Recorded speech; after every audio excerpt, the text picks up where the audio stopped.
Good evening. Thank you for tuning in to another episode of the Frontline Black News. We're in our second season, and this is episode 4 of the Frontline Black News. And on tonight's show, we introduce everybody, baby. and we are your hosts. I am your host Che and Kruma. We're joined with our other host, Lady Che, who's behind me. And our guest tonight is Christian Mata, who is also in the room. In the studio. Yeah. He's over there. So, forgive us, family. We're just all turned around. Normally, we have a process, and it's my birthday, and well, yeah, so everything's all messed up. But we're here, so. And we will be discussing several things tonight. The first thing we will be discussing is Tangibles 2022. This is still the year, the decade of tangibles. We are not letting up on them tangibles. And now it looks like California is going to be one of the first states to actually grant reparations to FBA, Foundation of Black Americans. And what does it hit the camera? And we will also be discussing Biden's anti-lynching bill. Don't even matter. Yeah. Will Smith slaps Chris Rock. California Task Force on Reparations update. $14 million settlement for protesters here in Denver. And Unhoused Neighbor News and Unhoused Neighbor Sweeps. Echo. Why is your phone echoing? Because he doesn't have a headset or something.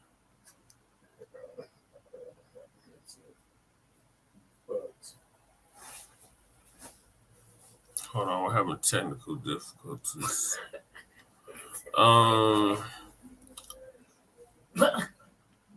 So yeah, this is the year, a decade of tangibles, and we are demanding our tangibles. And it's a shame I have to do this every time, but I'm going to bring up Tangibles 2020 and what that all entails, and then we're going to go from there.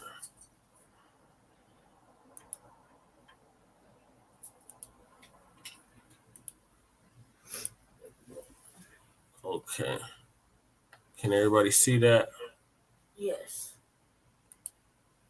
Yeah, you might want to blow it up a little bigger, but yeah.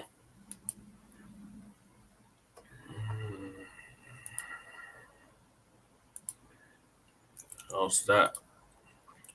It'll do, I guess. They can see it. I wonder if they can see it. That's all that matters. Yeah. Okay. I think they can see it from that end. Turn your camera more towards you, towards the wall. Keep going. There you go. Perfect. The 2020 presidential elections are coming up, and Foundational Black Americans are going to reject the 50-year-old malign neglect policy that has been implemented by the political system. This malign neglect policy mandates that Black Americans should be ignored and only mentioned in vague and non-specific terms, lumping foundational Black Americans into groups with minorities, immigrants, people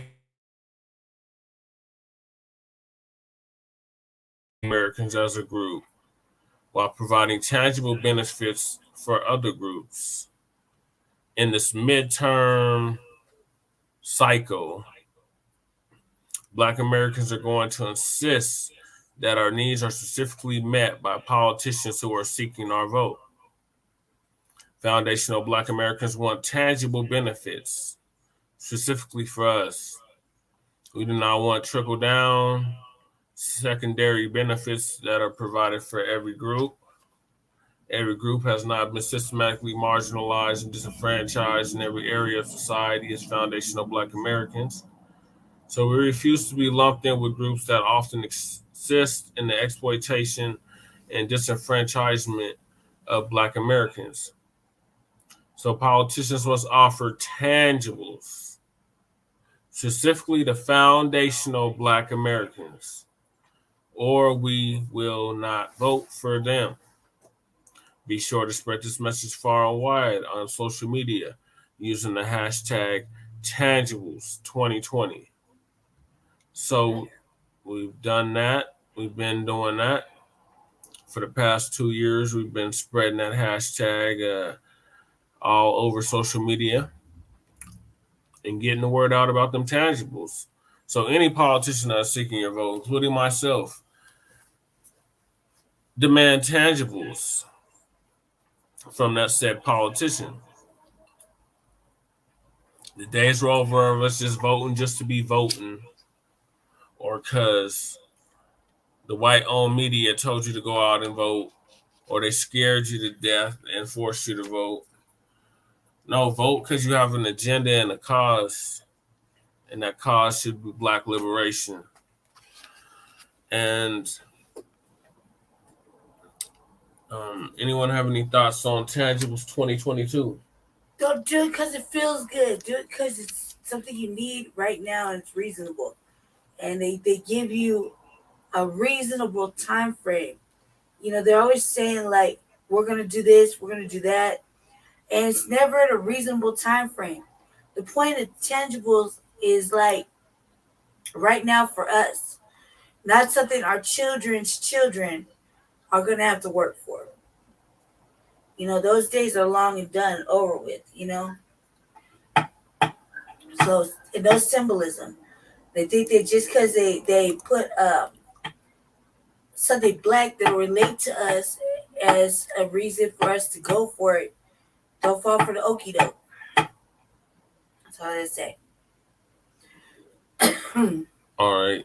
Christian Mata, your thoughts on Tangibles 2022? I'm all right now. Yeah. No, I'm good. All right. So, yeah, man, focus on them tangibles. This is going to be a marathon, not a sprint. Rest in power to Nipsey Hussle. Just celebrated his passing, remembrance of his passing this past weekend. And You all right, baby? You want to take control? no, I got this, baby. Chill. Our next topic for the night is Biden's anti-lynching bill. Oh, what's this about? This is about Biden attempting to pass, more than 100 years later, an anti-lynching bill. What the fuck? And this is a long-ass article. But we're going to get through it, Black family. You want to read it? You okay? Can you read it from that angle? No, just... I feel like we need to switch spots. No, just... I can't read it from over here. Oh, then I'm going to have to read it from here. This is... that echo. Do you have you don't have no earpiece? Here. My shit went dead. Oh, somebody else just jumped on. I got him.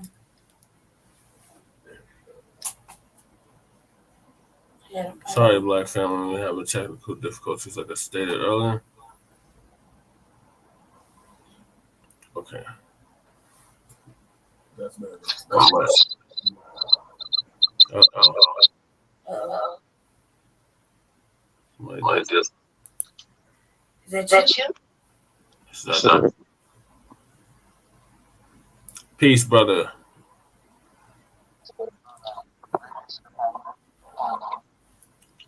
How's it going, everyone? One love, peace to the family. Peace, bro. We're having technical difficulties. Peace. Talk.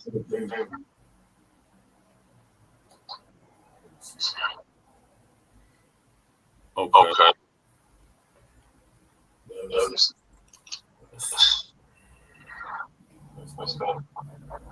Better, but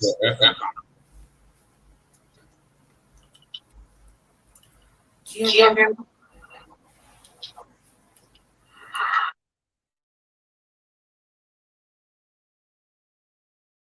you can't hear me. Zaki, speak, brother. You guys hear me okay? Okay. Hello? Yeah. Yeah. You can hear me okay, correct?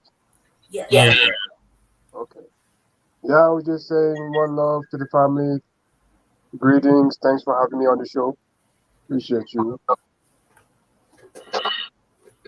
Yes. Okay. Yeah. Happy belated birthday to Production Dog.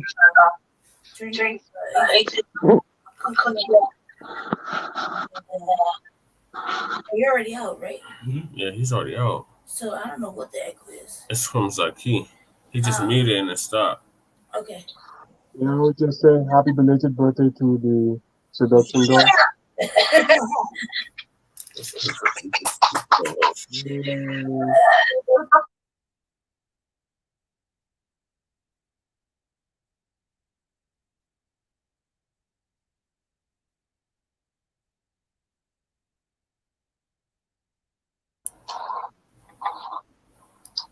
Sorry for having difficult. Alright. This is what 2 seconds. Everybody go off for a second. 2 seconds. Just 2 seconds. Alright. Put your hands on.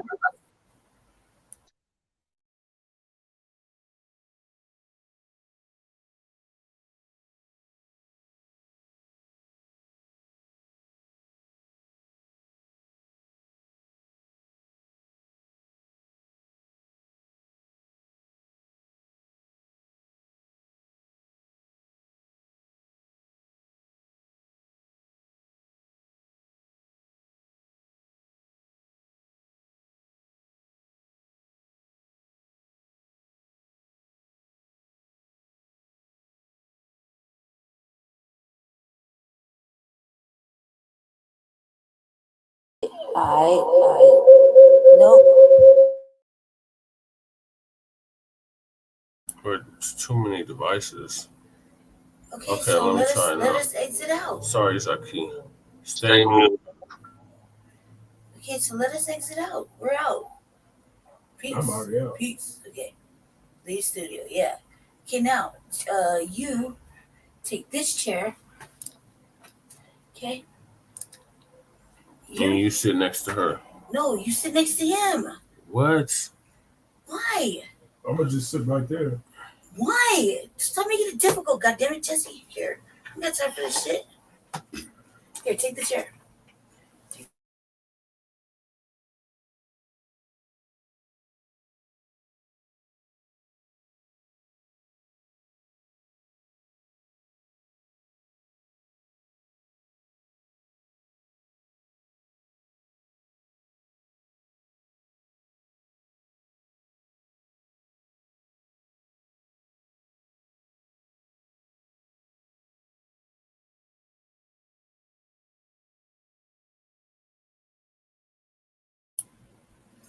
Sorry, Zaki. Sorry. It's okay, my brother. What? Brother Zaki, do you have a YouTube open? I don't have YouTube open. Make sure your YouTube is or your Facebook, whatever you got the link off, is muted or off. Okay, let me check my side, but I'm pretty sure that I closed it. Let me check. Okay, can you see me? You can see me, right? Yes, we can see you, man. Cool. You got him in the cut. Not all the way. Not all the way, but you can hear me though. It's good.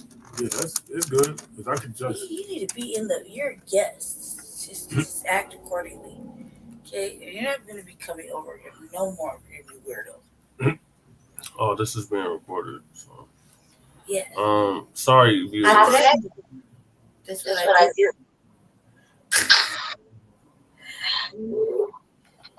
Yeah, nothing on my end.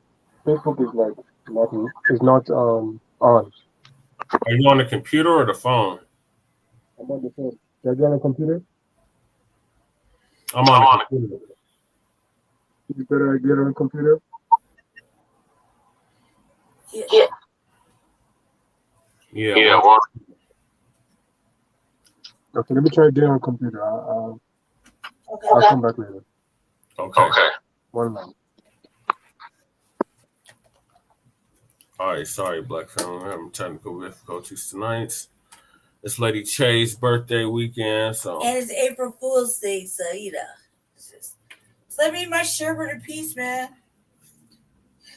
Yeah, carry on, baby. Just start reading. Yeah. So this is why it took more than 100 years to get an anti-lynching bill. Article from the New York Times dated April 1st, 2022. On Tuesday, President Biden signed. Oh, it's not even. Is it sharing? No, it's not sharing.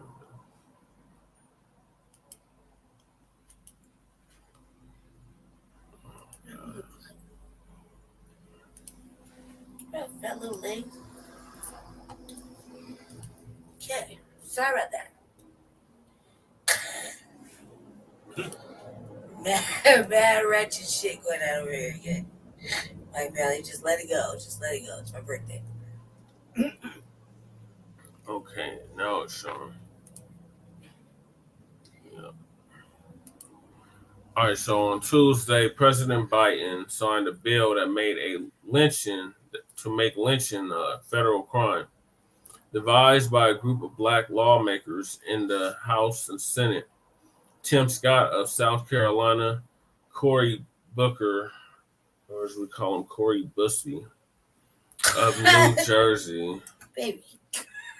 Bobby Rush of Illinois, and Kamala Harris of California when she was still in the Senate. The law comes into being after more than 200 failed attempts over more than 100 years to pass anti-lynching legislation through Congress. Lynching was pure terror to enforce the lie that not everyone belongs in America.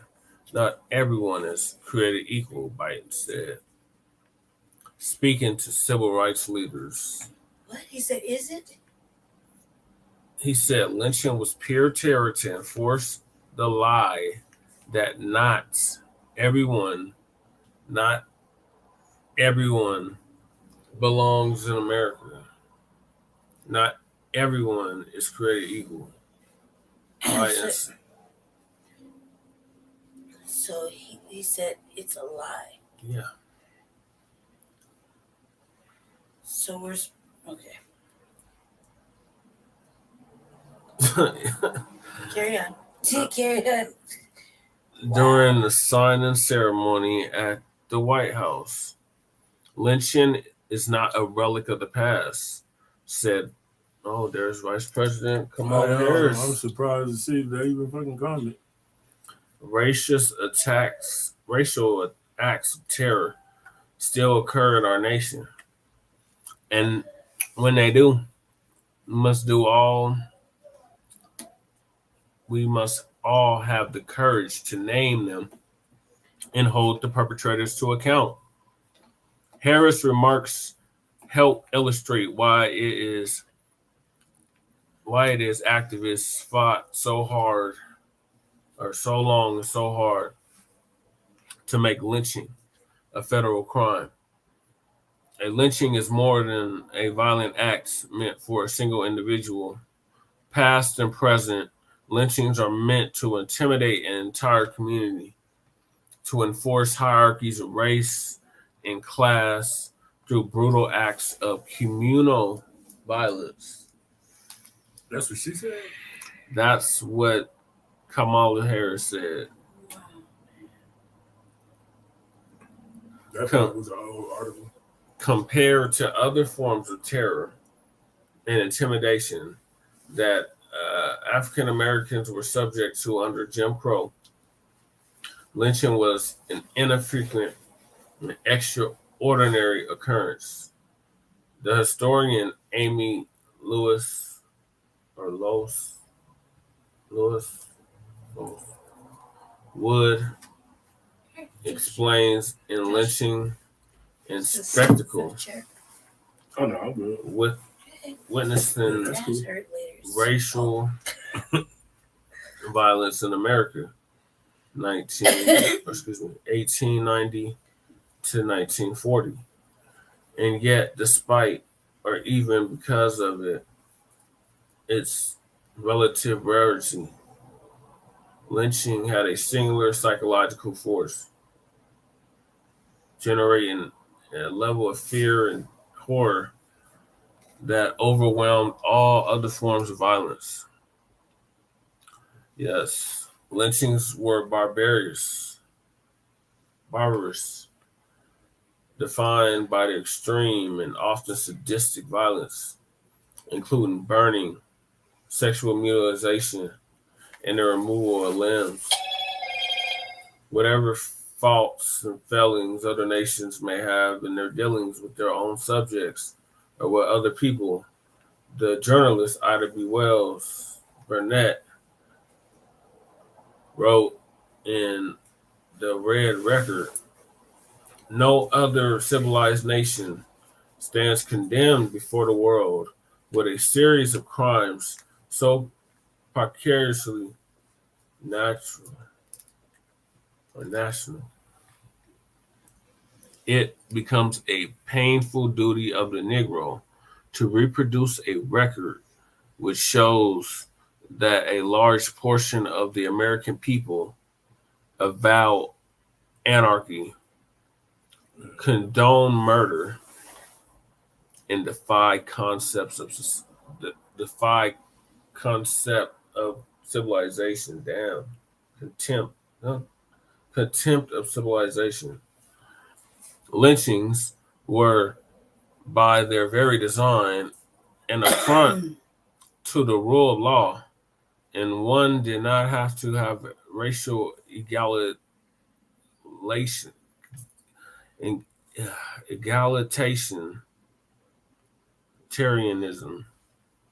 like Wells Barnett to want to ban the practice and punish its perpetrators. When in 1918, the Missouri Congressman Linus Dreyer introduced his and the nascent NAACP anti-lynching bill to the U.S. House of Representatives, he specifically cited the extent to which lynchings and the race riots that inspired him to embrace anti-lynching cause degraded the rule of law and made a mockery of the Constitution. The United States as all governments have, a political and legal interest in the lives of the citizens, Dreyer said during a hearing of the House Judiciary Committee. It would seem that open and notorious neglect or omission of this duty on part of the state by suffering lawless mobs to murder citizens for want of legal protection may be declared an offense against the United States, and if so, that the United States may punish all persons who contribute to it. In 1922, the House voted to pass a version of the bill 230 to 119. It then died in the Senate, a victim of a filibuster. So what happened? To answer that, you have to think a little about the position of the South within the American political system at the time. Jim Crow disenfranchisement of Black Americans and many whites as well. They just had to throw that in. I'm sorry. I'm sorry. Like, the New York Slimes gave reactionary Southern elites an unbreakable grip on the politics of the region in a way they had not attained since before the Civil War. Facing little competition, Southern lawmakers could hold their seats for decades, which brought power and cruciality, seniority, and the coin of the realm in the House and Senate. What's more, Southern lawmakers acted as a bloc, both in Congress and within the Democratic Party, where they continue to reside, to which they would hitch their political loyalties until well after the Second World War.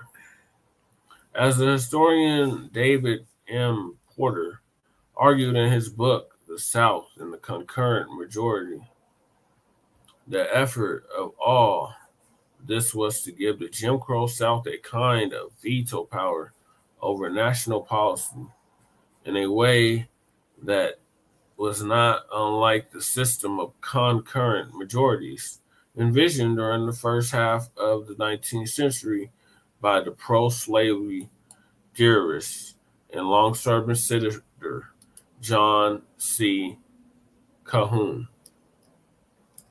They did some shit when they used to hang them and burn them on the crosses and shit. Here's how it works. Yeah. Here. You get that cigarette? I know. Excuse me, Black family. I got needs in the back. And he's obnoxious about it, but I got needs in the back. I'm like, hey man, pass that back here. And we can't ask our guests because you don't know the routine. No. So sorry. Back to the article. Here's how it worked. Within the Democratic Party, thanks to rules at the time, by choosing presidential nominee when voting as a bloc. Oh no. When voting as a bloc could veto any nominee deemed hostile to its interests. Within Congress, control committees could kill legislation that threatened white Southern power and autonomy before it reached the floor, or lawmakers outside the South to bend to their preferences.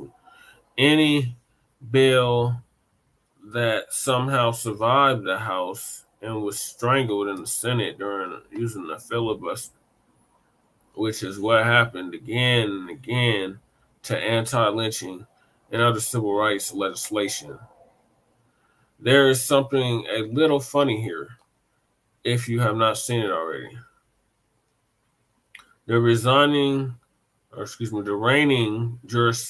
justification for institutions like the Senate and rules like the filibuster, or for that matter, the entire edict,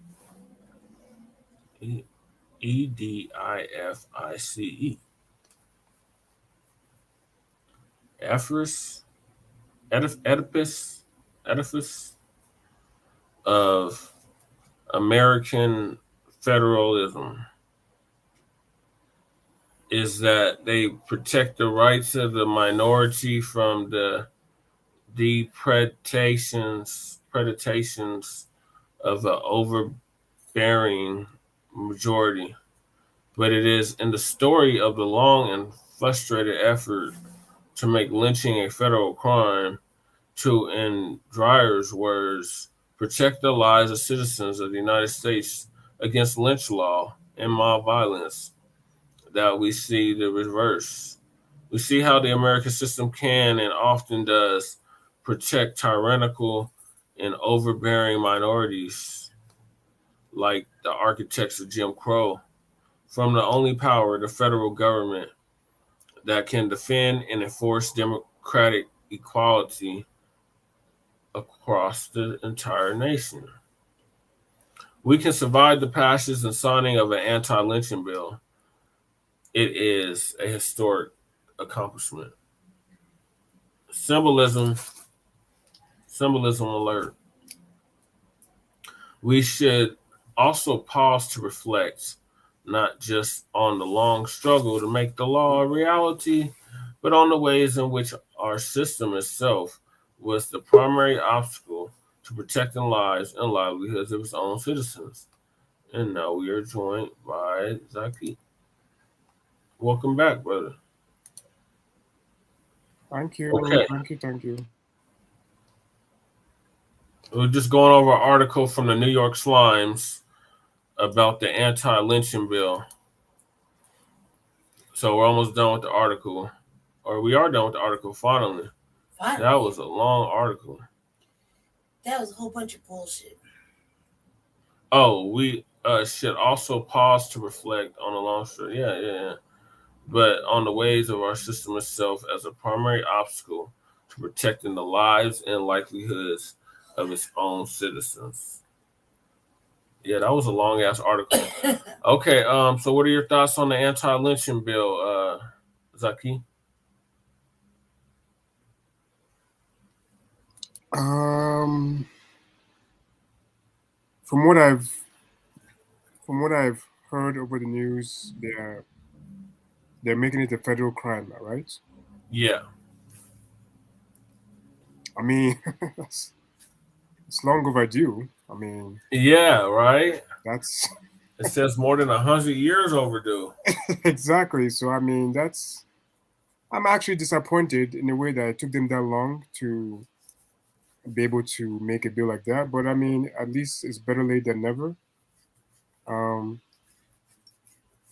What about the police brutality and the police shootings? When is that going to be a thing? That's going to be my question. Good point, brother. Good point. As I said, I was like, we need tangibles. That's part of the tangibles. I'm just like this, like it this little by little pieces of black symbolism here and there, sprinkled every couple of months, is not gonna cut it for me, Biden. For me, Biden. You know what I mean? That's literally what it is. It's like a little bit of symbolism sprinkled every 6 months, like to tide us over and shit. Like with Ketanji, like what we're seeing with Ketanji. And yes. Yeah, that's like a little bit of black symbolism. What's next? The John Lewis Voting Rights Act? But they do that kind of thing to pacify our people. Yeah, that's exactly what they do. A little bit of this and that to keep us in a state of content and just docile. And that's exactly what the Biden administration was put in place to do, to put us back to sleep. Because Trump was just too in your face with it. You couldn't turn a blind eye to his racism. That's true. Biden, his racism is even worse. His actions speak louder than his words. And then anytime you say, if you don't know whether to vote for me or Donald Trump, you ain't black. It's some atrocious shit. I'm gonna have to come around the RVA. But that's how they do it. White supremacy, blatantly racist, and everybody's loving it. You know what I mean? And I'm just like, that shit ain't tight. It's just too long. There's no point in there. Can you hear them? Just over. What is it? It's overdone. Can you hear them? It's just overdone. I mean, it waits over 200 some years.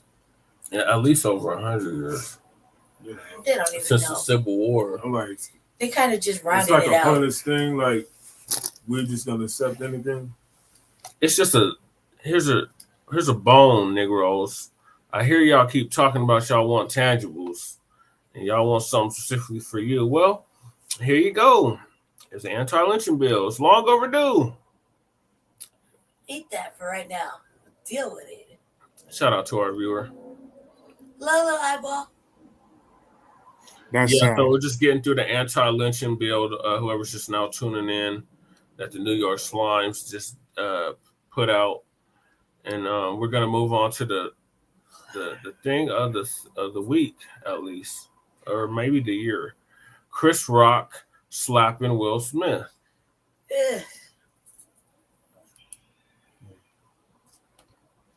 I don't think this is my thoughts. I don't think that he should resign. I don't think that they should take any demerits from him. And so what? Moolah.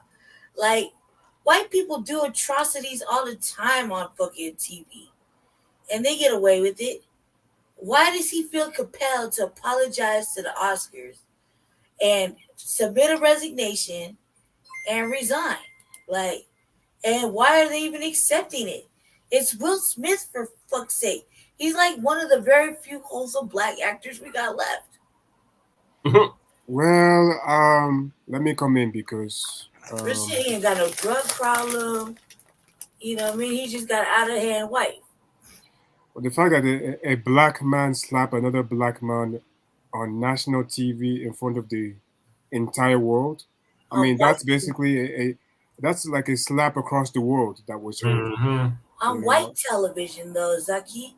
The Oscars has predominantly always been white. that's true, but I mean, it doesn't. It the point is that for a black man to slap another black man in public, whether it's white television, white media, or any other source of media, it just goes to show that there's a level of black on black like hatred. You know, I don't know why. I don't know the details as to why Will Smith will slap Chris Rock, but That's I do why know that the Jada situation with him over a year was kind of boiling up. That he had to unleash his frustration out on another black man. Because if it was a white man on stage, he would not do that. true Mm-mm. that. If it was somebody else, he would not do that. But because Chris Rock, it's a symbol that we as black people, as minorities, as people of color, we we we are easy targets to unleash our frustrations out on each other, you know? Yeah. So that's just it. And you know, I mean, So, do you think Will Smith was justified in the slapping of him, or non?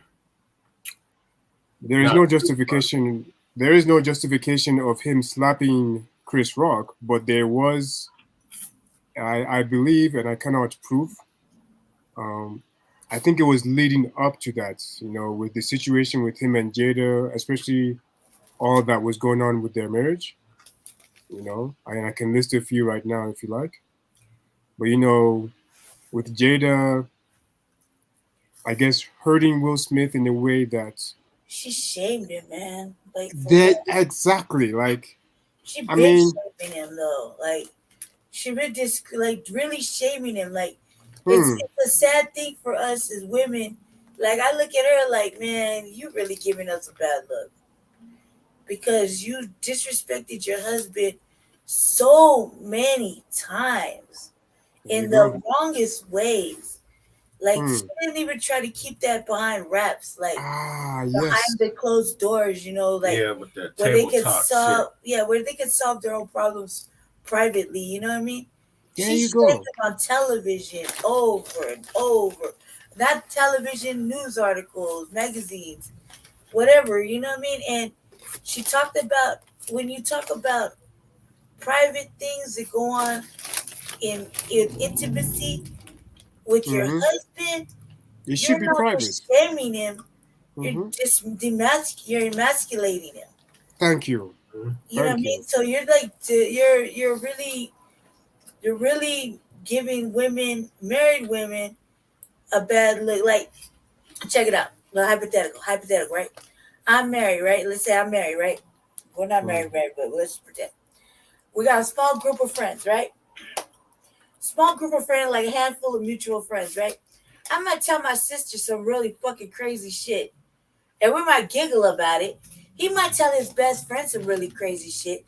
They might giggle about it, and within the five of us, it might go back and forth, and we might laugh and talk about it. But eventually, one of the five fucking friends is gonna be a voice of reason to try to work this shit out. You know what I mean? Yeah. Before it got out of hand, like for example, let's say hypothetically, me and Jesse are married, and I do some old wild shit while Jesse's running for office. That would be wrong. I have just embarrassed my husband. I not only embarrassed my husband, I disrespected him as a man.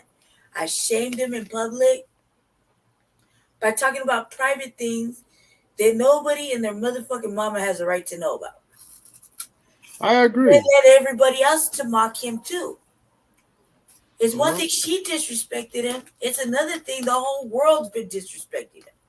Yeah.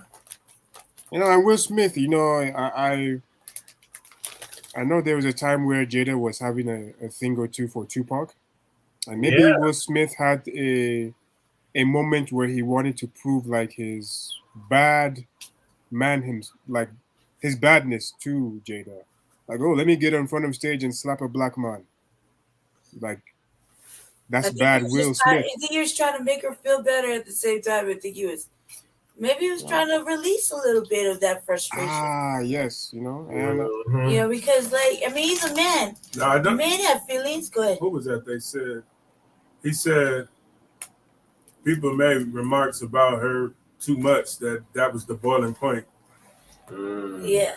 No, he did say that in the interview. And Chris Rock been doing that for years.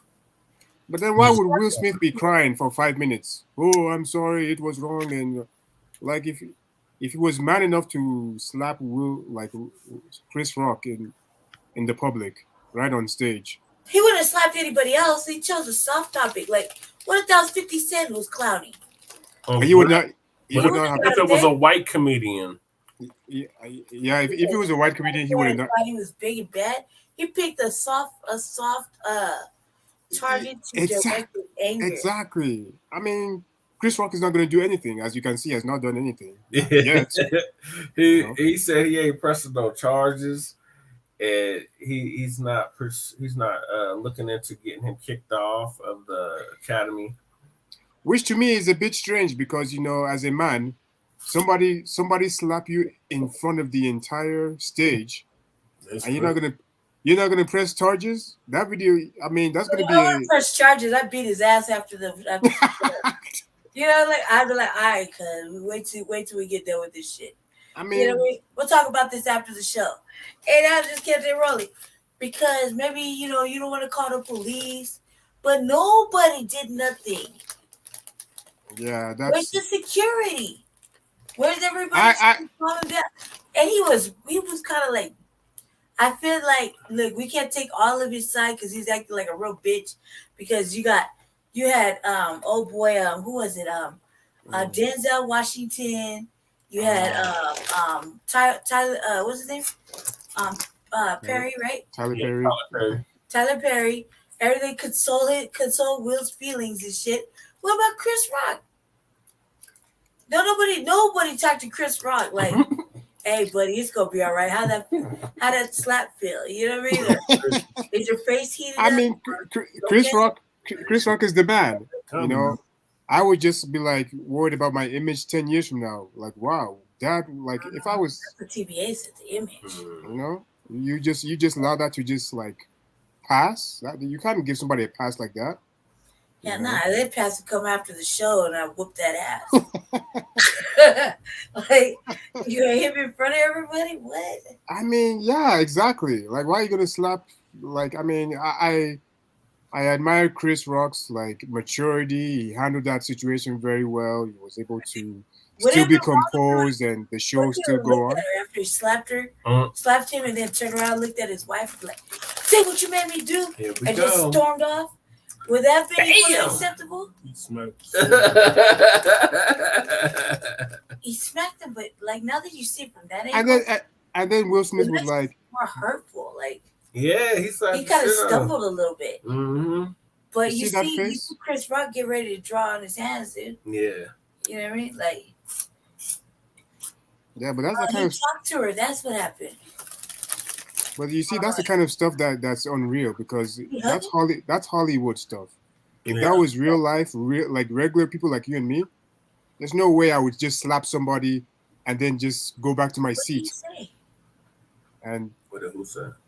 What's the? Obviously, we didn't watch the Oscars, man. That's like I We watched it, but boycotted. we didn't pay attention. I didn't Yeah. watch that shit. That shit was muted. That's What's it? crazy. No, what's playing right now? What are you sharing, babe? yeah, That's an article. let me hear the Yeah, thing. let's see what the audio is. Because I didn't watch it. I just watched the slap on YouTube. Me And too. I laughed a lot. Like I had no feelings about it. I was like, oh yeah, that slap was okay. Because we saw the slapping competitions. That ain't shit compared to what we saw. What person gets That was a slapped? slapper. That was a slap heard around the world. My goodness. Even Russia and Ukraine heard that We slap. do, Jesse. Damn, was that worse than Sidney Poitier's slap? I don't know. All I know is that Russia and Ukraine heard that slap too. Or Dave Chappelle slap. No, it was. Don't say it out loud, Jesse. But didn't Will Smith slap a reporter too? That slap right there was heard all over the world. Remember? Oh, Don't say it out loud. Oh yeah. The one in Aurora, the media witnessed. Yeah. But Will Smith seems to enjoy slapping people. Didn't he slap a reporter? Yeah, he slapped a transgender personality in some European country. Yeah, that was the slapper. Yeah, I mean, what? Went to talk to him or something, asking for his autograph or something, and he went to give him a kiss. Yeah, And he slapped him, a little love tapped him. That looked like a love tap too. I think I do remember that. Okay, I so would you love can to either see listen that. to the article or I can read it. Just play it. Chris Rock getting slapped by Will Smith dominates post-Oscars conversation. News by Bethany Butler and Sonia Rao. So we'll wait on that. Play the video. Yeah, you'll see that. Well, it's Fair use, YouTube. Don't Where start that, movie bro. lovers unite and watch TV. The 94th Annual Disclaimer, Academy listen back. Awards, hosted by Regina Hall, Amy Schumer, and Wanda Sykes, was filled with jokes. This year, the Academy hired 3 women to host because it's cheaper than hiring one man. Though not all of them were well received. Jada, I love you. G.I. Jane 2, can't wait to see it. All right? See, he Will even Smith laughed. slapped presenter Chris Rock after the comedian made a joke Bam! against Smith's Wow. wife, Jada Pinkett Smith. Ouch. The moment was tense for audience members at home and at Dolby Theater, and left viewers unsure if it was a real hit. ABC cut the audio following the incident. Will Smith later received the trophy for Best Actor for his role as Richard Williams in King Richard, which tells the story of the roots of Venus and Serena Williams and their tennis stardom. Smith apologized and said he, like Richard Williams, is a fierce defender of his family. To do what we do, you got to be able to take abuse. You got to be able to have people talk crazy about you. In this business, you got to be able to have people disrespecting you. Those are real feelings right there. And you got to smile and you got to pretend like that's okay. Coda won awards in every category it was nominated for, including Best Picture, Best Adapted Screenplay, and Troy Kotsur's win for Best Supporting Actor. This is amazing to be here on this journey. I cannot believe I'm here. Kotzer, who became the first deaf actor to win, received a standing ovation, the audience applauding him using sign language. Though Best Picture contender The Power of the Dog did not win the night's most coveted award, Jane Campion took home the trophy for Best Director. I love directing because it's a deep dive into story, yet the task of manifesting a world can be overwhelming. Dune won the most awards of the night, with 6 trophies mostly in technical categories, including visual effects and cinematography. The widely beloved Encanto, a tale about a magical family in Colombia with a few chart-topping songs, took home the award for Best Animated Feature Film. I am so proud to be a part of a film that puts beautiful, diverse characters in front and center, and that people everywhere are seeing themselves in the film. Wow! Surprisingly, Encanto did not win for Best Original Song. That went to siblings Billie Eilish and Phineas O'Connell for No Time to Die, from the James Bond film of the same name. Best Original Screenplay went to Kenneth Branagh's autobiographical Belfast, and the International Film Award went to Drive My Car, out of Japan. First-time nominee Ariana DeBose won for Best Supporting Actress for playing Anita in West Side Story. Imagine this little girl in the back seat of a white Ford Focus. Look into her eyes. You see a queer, openly queer woman of color, an Afro-Latina, who found her strength in life through art. Though news events like the pandemic and Russia's invasion of Ukraine were briefly mentioned, and there's a genocide going on in the Ukraine and women are losing all of their rights. The show was not as political as in years past. Jessica Chastain spoke about recent bills targeting LGBTQ community. Drive My Car, out of Japan. First-time nominee Ariana DeBose won for Best Supporting Actress for playing Anita in West Side Story. Imagine this little girl in the back seat of a white Ford Focus. Look into her eyes. You see a queer, openly queer woman of color, an Afro-Latina, who found her strength in life through art. Though news events like the pandemic and Russia's invasion of Ukraine were briefly mentioned, and there's a genocide going on in the Ukraine and women are losing all of their rights. The show was not as political as in years past. Jessica Chastain spoke about recent bills targeting LGBTQ communities in her Best Actress acceptance speech for her role as controversial televangelist Tammy Faye Baker in The Eyes of Tammy Faye. And in times like this, I think of Tammy, and I'm inspired by her radical acts of love. We've talked about love a lot tonight. And I'm inspired by her compassion. I see it as a guiding principle that leads us forward. And it connects us all in the desire that we want to be accepted for who we are, accepted for who we love, and to live a life without the fear of violence or terror.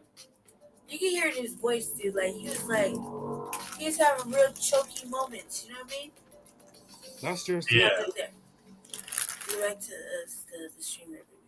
Like if you slap somebody, don't be emotional about it. Like, you gotta put up with a lot of shit. You know, we gotta suck it up, and we gotta deal with a lot of stuff. And those are real feelings. Yeah, I agree. You know what I mean? Because he's going through a lot with his marriage. Because so they're crying on public. That so he demoted, man. Them motherfuckers never cry when they apologize. Exactly. Like if you're about that, if you slap somebody, you gotta stand by that decision. Right. You know. He slapped him. I feel like Will Smith is still intimidated by Tupac and Jada's love for Tupac with the relationship they have. I explained it yesterday. You know? I explained it to you yesterday in private, baby. What that's about. He wanted to show he was Tupac enough to be around. Yeah, and then he started crying. What I said was it was vulgar too. I said some vulgar that you can't really say out loud on television. But I was like, he's not a thug. He's not a bad boy. I mean, he was only a bad boy in 2 movies. The third one don't count. You know what I mean? He's not a bad boy. He's not. I agree. Bad boy types. I mean, when that song that August Alsina made, Alsina, yeah, when he made that song, dude, that song was like everything in the video and the song was like, if she's acting like that with him and she's giving him regular vanilla white wifey type sex, birthday sex kind of shit, no wonder he's upset. No wonder he's upset. He's getting clowned by some young kid that's like his friend's friend. You know what I mean? He allowed it though. He allowed it to happen. He allowed it. He basically told him, "Yeah, you smashed my wife." Like, who does that? But he did not say it like that. He gave the order for it to be okay. How did he do that? Because he knew what was happening. And he didn't say, yeah, he didn't do anything about it. Like, honestly, Will Smith just tolerated that. A real man would not have accepted that. But they do have an open relationship, so they're probably swingers. That was like the rumor. Hey, but when he did have a hall pass, that's what we call it. Marriage is called hall pass. When Will Smith did have a hall pass, I want to know why he didn't make the most out of it. Because he's gay. In my opinion, he's a 6 degrees of separation. He's a quiet. Yeah, he was in that movie 6 Degrees Separation. He was fucking a dude. He's in the movie. Yeah. He's a homosexual closet. He's very quiet about that. What? Yeah. Shit, he was actually having sex. So yeah. I'm sorry. In the movie. I didn't know about this shit, man. I'm always all over that shit, man. Man is a homosexual. He was homosexual. Quincy Jones. Even so, that's even worse. That's even worse. Quincy Jones is like the you're married.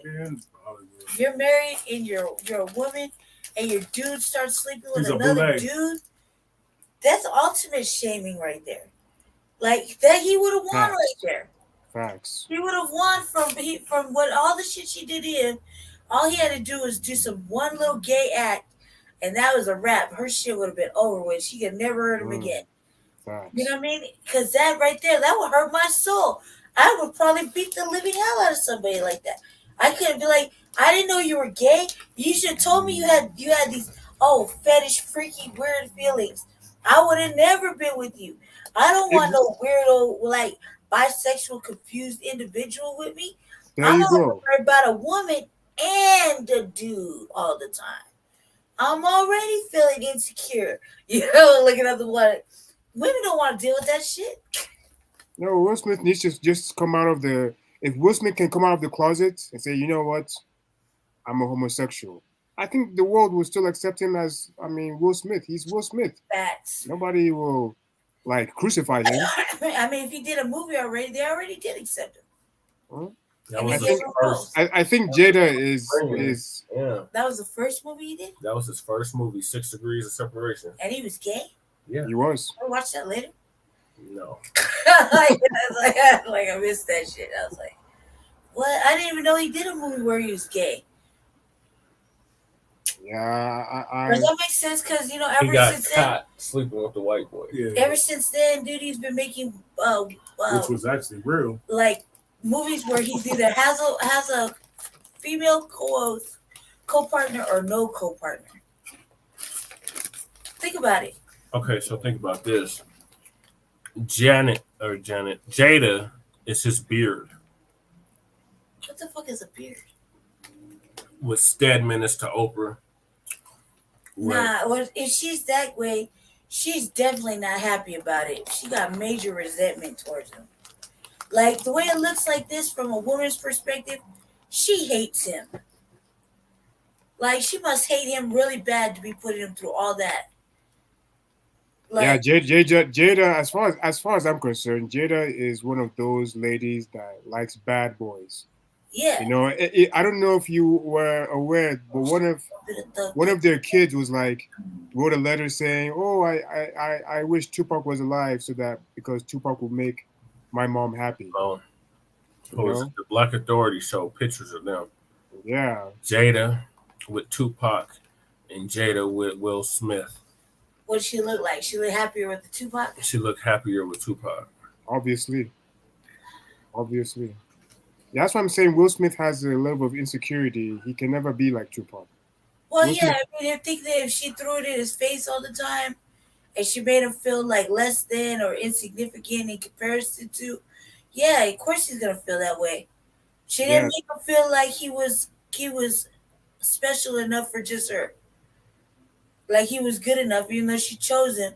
And he's a provider, like, the Black Authority, man. And, he's been providing for her and taking care of her for a long, long time. So even then, she's like so inconsiderate. It's so selfish. Like, and from a woman's perspective, I'm just a regular woman. A regular woman's perspective, I'm like, God, dude, you don't even deserve any of this. Because he basically has been taking care of her whole life. like everything, Facts. like Facts. all the clothes she wears, everything she has, he basically has bought for her, taken care of her, or allowed her access to. You know what I mean? Even though he did give, don't think she gave him the children. It's the man that makes the baby. It's the man that plants the seed. That's true. Facts. So he gave her 2 children. She just brought them in the world. Is it 2 or 3? 3, 2. It's 2. Those are facts. Those are straight facts. Yeah, the man is the one that plants the seed, and the woman is the one that grows it. You know, but without the man, especially that's the typical Black household right there. Yes. Without the man, how could there be the 2 children? Weird or not? He gave her 2 seeds. Jaden is real weird. That he put 2 seeds in there. She brought him to life. But he gave them to her. Everything she has, he gave to her. Her family, the baby. Those are facts. He gave it to her. So you would think that she would be more grateful, or at least less compelled to embarrass him, disgrace him, emasculate him. She emasculated him for sure. Yeah, she shamed him. Like, I feel like that's ultimate shame that she's been doing to him. And he had to let it out somewhere, man. And it was building up. And then the speech at the end is like, you can hear in his voice, he probably regretted slapping old boy, but he doesn't regret those feelings because he has to put up with a lot. But that goes to show you that Black men are easy targets for taking our frustrations out on each other. Yep. Exactly. If that was a white guy, he would not even dream of doing something like that. You think if a white man slapped another white man, he'd get up there and cry? Absolutely not. And kiss each other. That's true. That's what they gonna do. The point is that. Wait. Jesus. The fact that a Black man slap another Black man. A lot of Black men ain't kissing each other on the Oscars. Like, it was embarrassing. They're gonna be like that half homie hug. The LGBT shit, yeah. That shit is annoying to me, man. It like that lady that I was with said, look, she said, gay then race. Like, the Wanda Sykes is gay too, ain't she? Bisexual. So the whole damn show was delayed. It was probably sponsored by the LGBTQ. I mean, most of the Hollywood is nothing but LGBTQ. It's Hollywood. Yeah. Yeah, exactly. Well said.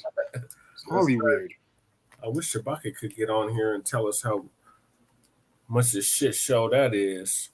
But I'm gonna move us on to our next topic, Black family, and that is reparations in California. I'm looking at that shot. I know, me too. And you should just like got so rid and passed over it. And let Jesse get off of it first. Let Jesse take a small sip. Take a sip in for the house, looking like Sekou over there. Mm-hmm. He do. I'm just he look good, man. We need that brother on there. Where he at? Goddamn it. Killing caucasoids proverbially. Nah. Well, I mean, this is a good one. I was actually skimming through it. Yeah. I was looking through that.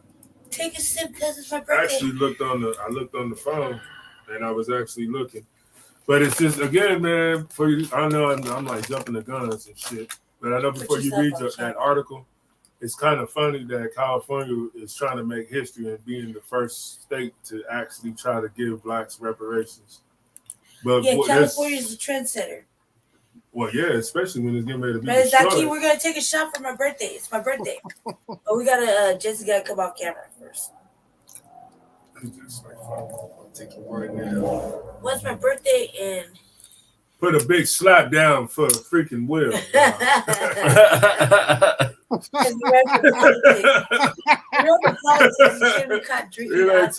Take a smack for him. Okay, that's enough. So it's called Parmesan Roadberry. Roadberry. Go ahead, I'll get that. Yeah. How do I say? All right, so it's called Parmesan Redberry. Parmesan's my namesake. Ooh. Look at that. That's all you. Yeah, that's all you. That's it. Yes, man. Okay. So this article from Cal Matters says, it does. California Task Force, reparations and direct descendants of enslaved people only. No, just to give you context, my family, I got wind of this via new Black media platforms, such as Tariq Nasheed and others, that tipped me off to what was going on in California in regards to this reparations task force. So I've been looking into it. Me and Lady Che have been looking into it for the past month or so. Yeah, we've been following it heavily a little bit on the. We at least talk about it once every show. So now 3-4 weeks, I believe. Yeah. So this is an update from what we previously reported in regards to the task force. So this says a summary. California is first in the nation task force to identify reparations for African Americans voted Tuesday to limit eligibility to those who can trace their lineage. So the only people that are eligible for these reparations in California are people that can trace their lineage to the South or some part of the United States for generations. So going all the way back to slavery, chattel slavery here in the United States. So they voted on Tuesday to limit it to that. Because on the 29th, there was a whole bunch of people calling in from In Cobra and NARC and other organizations that claim to be fighting for reparations.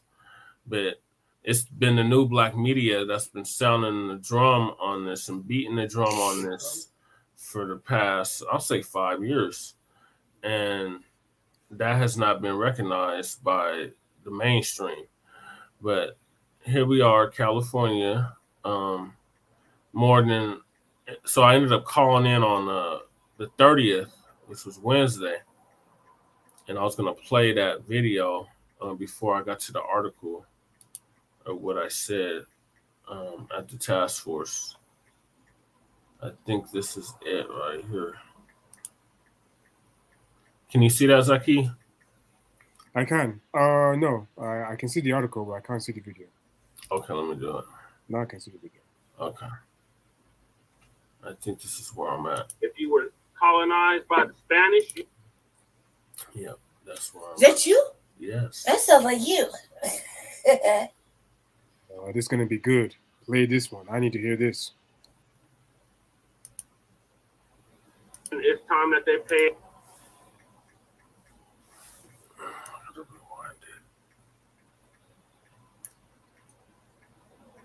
It's time that they paid him.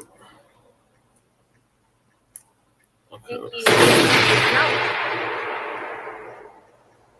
That sounds like right now. We're ready. Our next speaker is Jesse Paris. Who will be on the next week? Go ahead. Yes, my name is Jesse Paris, and I am a foundational Black American, and I am urging you to vote in favor of lineage-based reparations. We built this country. We are the first stocks and bonds that were sold on Wall Street. We are the foundation of the United States of America. There would be no United States of America without our blood, sweat, and toil. That's right. That being said, we have a reparations claim here with the United States government, and it's time the government pay what they owe. This is a debt that's owed. This is not a handout. This is something that is owed, and it's time that they pay it in full. All these other groups, all these other Black groups that are trying to have their hand in our reparations claim, you need to sue your colonizer. So if you were colonized by the British, you need to sue the British. If you were colonized by the Spanish, you need to sue the Spanish. If you were colonized by any of these European nations, you need to sue your colonizer and stay out of our reparations claim. This is our reparations claim. No other group deserves these reparations but foundational Black Americans, American descendants of slavery, the people that built this country. I trace my lineage back to the killing fields of South Carolina. Javon. Yeah, My he always. grandmother was a sharecropper. He voted in favor of I lineage can based. trace my lineage back. So it's not that hard to trace one's lineage back to the South, to the killing fields of the South. And it's time that this government pay what they owe. The Biden administration needs to come off with the tangibles. They give the tangibles to all these other groups, all the immigrant groups, and we aren't getting nothing in return but a slap in the face of some crack pipes. Yeah, the light skin. So I urge this council tonight you don't even belong to or this committee, this board, whatever it is, to pass lineage-based reparations. You don't belong on this foundational Black Americans reparations yeah, claim. But they say when nobody you hear what else he says, claim. it's like, oh. Thank you for allowing me to speak this morning, and y'all have a blessed rest of the day. Oh, that's very powerful. Thank you, Jesse. Yeah, the thing is, I missed the day. See, the day before they hadn't voted on it yet, whether it was going to be lineage based, because they were trying to have it where it was going to be free for all.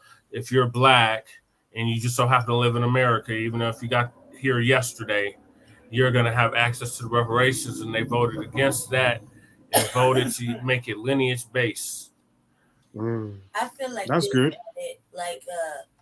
My thoughts are this: I stand with the lineage-based thoughts. I stand with all of that shit. This is the thing I think that we, as I'm gonna speak from it from a mixed point. Even though I'm 58%, I could probably trace my father's side back to somewhere in America. Somewhere in America, right? I'm gonna say it like this: I don't think that we have a voice in it, and we should sit down. I feel like we'll just confuse the already started process. Anybody who can't trace it back or is mixed up like me, you're just gonna confuse the process. It's already a debate. It's been a debate. It's already taken so long for FBA and ADOS to get to this point. Anything else is like standing in the way of their progress. I say I mean anybody who like has more of a stake in the lineage process more so than I. You feel me? And I feel like for me, I'm just barely coming to grips. I think I have a year where I fully awakened and kicked out all the shit that was indoctrinated into me, all that ugliness that was indoctrinated into me, to fully just say I'm taking this side, which is the Black side, and I don't give a fuck about what anybody thinks. That's only a year in comparison to the 42 years I've been alive. So for me to have any real say in it, I don't. And I feel like all I can do is support and sit down. Any other thoughts is just going to confuse the already started process. And that too, the thing goes is, look, what we've been saying for a year, sue your own colonizer. Everybody has a colonizer they can get at. Sue them. Get at them. This right now is something that has been long overdue. Long overdue. Yeah, 400 years plus. Not only is it long overdue, there's a lot of hard work, and you got to think, we may only have a handful of people in politics that are Black in comparison to the white people in politics and government. Mm-hmm. There's a lot of pushback. So we don't need any pushback from us to get this shit rolling. So to make it easy, anybody who has any questions about shit, look, unless you got one side, or at least one side that is FBA and can be traced back by lineage, everybody just sit down and let the shit flow, or be an ally to it, or get your word out and stand in solidarity with the movement.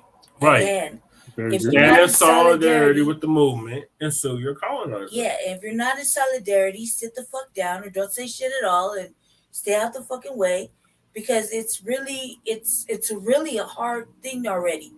Any more confusion just adds to these people dragging it out more. You know, and just me saying it. I feel your vibration. Me as an African, I support the ADOS movement. Yes. But I just want to make it clear to my brothers and sisters here that are asking reparations. It does not, you cannot fully get repaid because they took away your identity, your language, your culture. You cannot get that back. So no matter how much money that brothers and sisters get, it will not, number one, restore the hurt, because there's been a lot of hurt for the past 400 years. Yeah. No amount of money can buy that or can heal that. And trust. No. And exactly. So, and not only should my brothers and sisters be aware of this, but it does not also negate the fact that you will still have the ongoing battle and struggle of racism. Because you are getting money from these so-called white folks, doesn't mean now that all of a sudden we just relax and cross our legs. Oh no, that's when the fun really begins. When they cut the damn check, that's when that's when the fun really begins. Because cut the check, you buy me a house. They don't know what we're gonna do with that money. They hoping that we give it back to them, but the vast majority of black people is not gonna give it back to them. We're going to create our own fucking nation within the nation. Especially after this last year, man. There's been so much education on like what to do to grow economically. You know, that it's almost been like permanently ingrained in our mind, versus like that flashy shit that probably would have been something we would have really thought about maybe like 4 or 5 years ago. Now everybody's thinking about land, generational wealth. Did you fall asleep on us? You know what I mean? Think about it. In the last year, people have been talking more so than anything about generational wealth, building businesses, stocks and bonds, future generational money. Versus if you would have took it back 4 or 5 years ago, first motherfucker said, I'm buying this, I'm buying that, I'm buying this, I'm buying that. You know what I mean? And well, I mean, it's as long as people don't shop and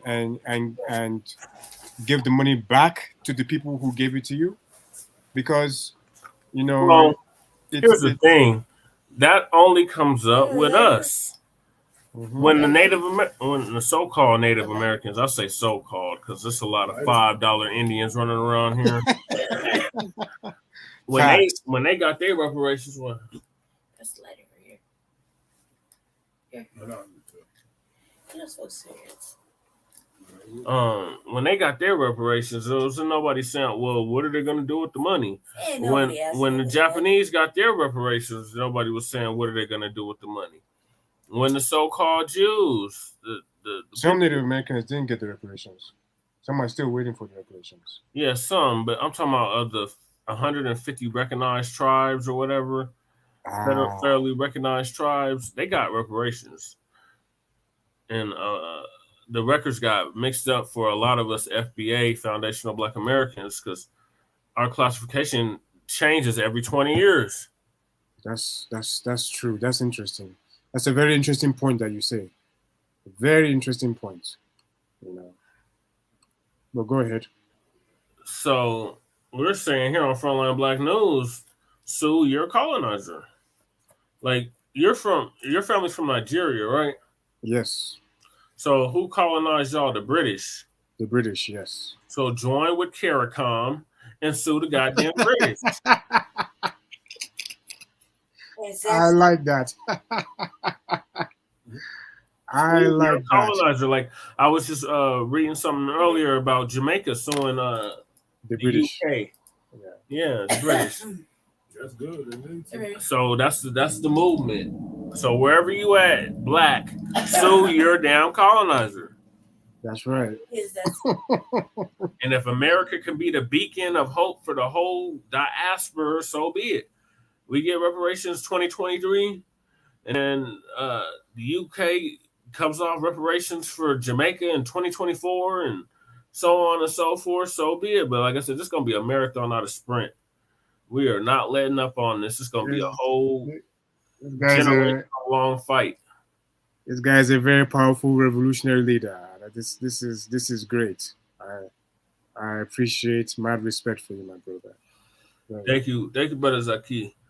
So I was gonna get to this article real quick. Hopefully, everybody doesn't fall asleep while I'm reading the article.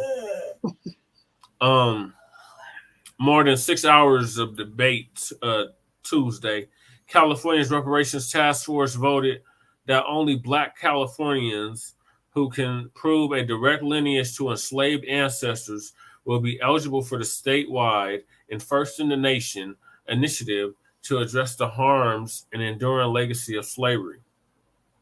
The 9-member task force voted 5-4 in favor of defining eligibility for reparations based on lineage, determined by an individual being an African-American descendant or of chattel enslaved person or descendant of free Black person living in the United States prior to the end of the 19th century, the motion read. So it's 19th century because the first census, the first nationwide census came out in 1870. So what they're saying, if you could trace your lineage back to that census, you're eligible for reparations in the state of California. Now, California, whatever California does, the whole nation does. So it's only a matter of time before this goes to the trickles down or moves on to other states in the West, and then spreads into the Midwest, and then eventually the South, and then of course the Northeast. And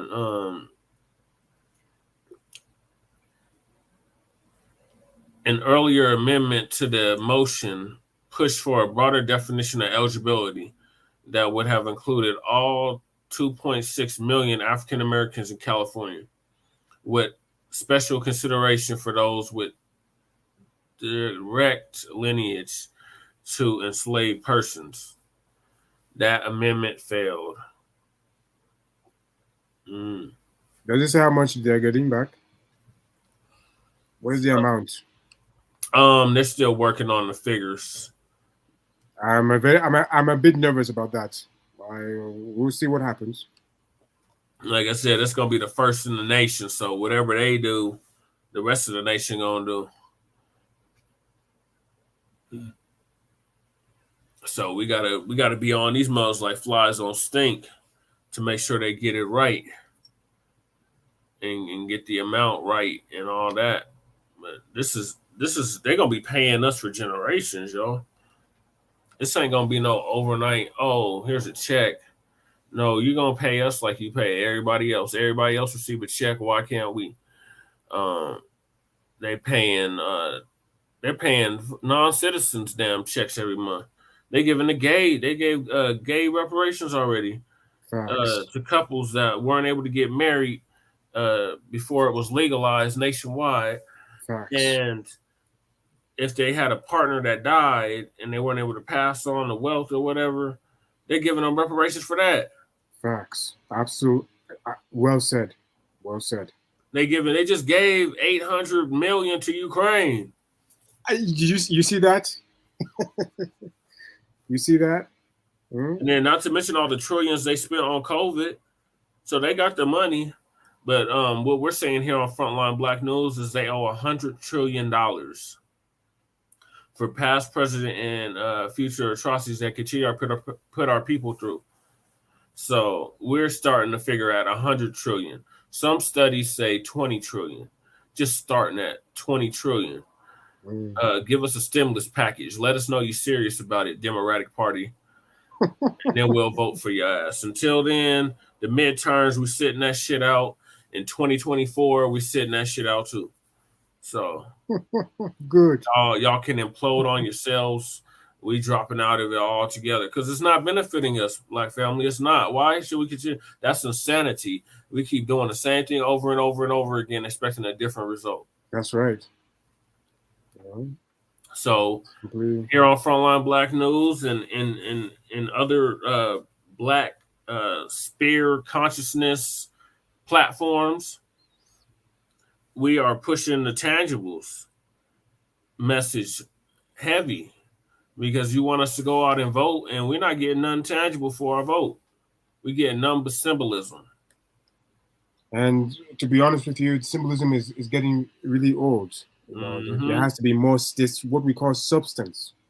Where's the beef? Where's the beef? As we say? Real, right? Or as Brother Jeff would say, we want to see how the sausage is being made. Like, where's what the fuck?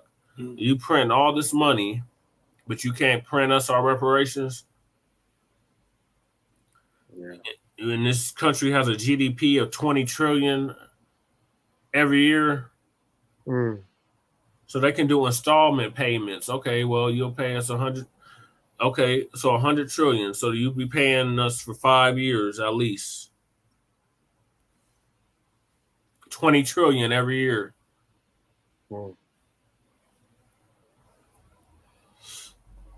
2 years ago, Gavin Newsom signed legislation giving special consideration to Black Americans who are direct descendants to enslaved people. Authored by former Assembly member Shirley Weber, now the California Secretary of State. That's what Kamala Harris used to be before she was vice president. The bill also established a 2-year reparations task force to study and develop a plan on what reparations may look like.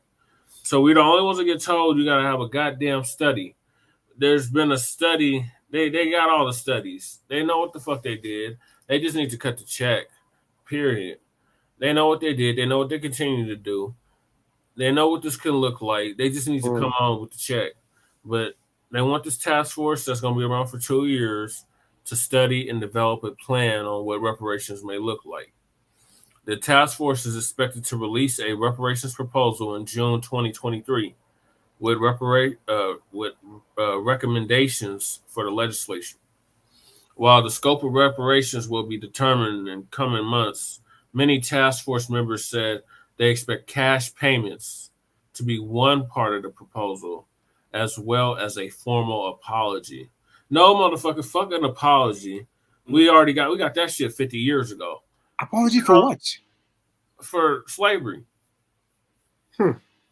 No, they can keep the apology. Just give my brothers and sisters the money. Right. Period. That's exactly what we said. Yes.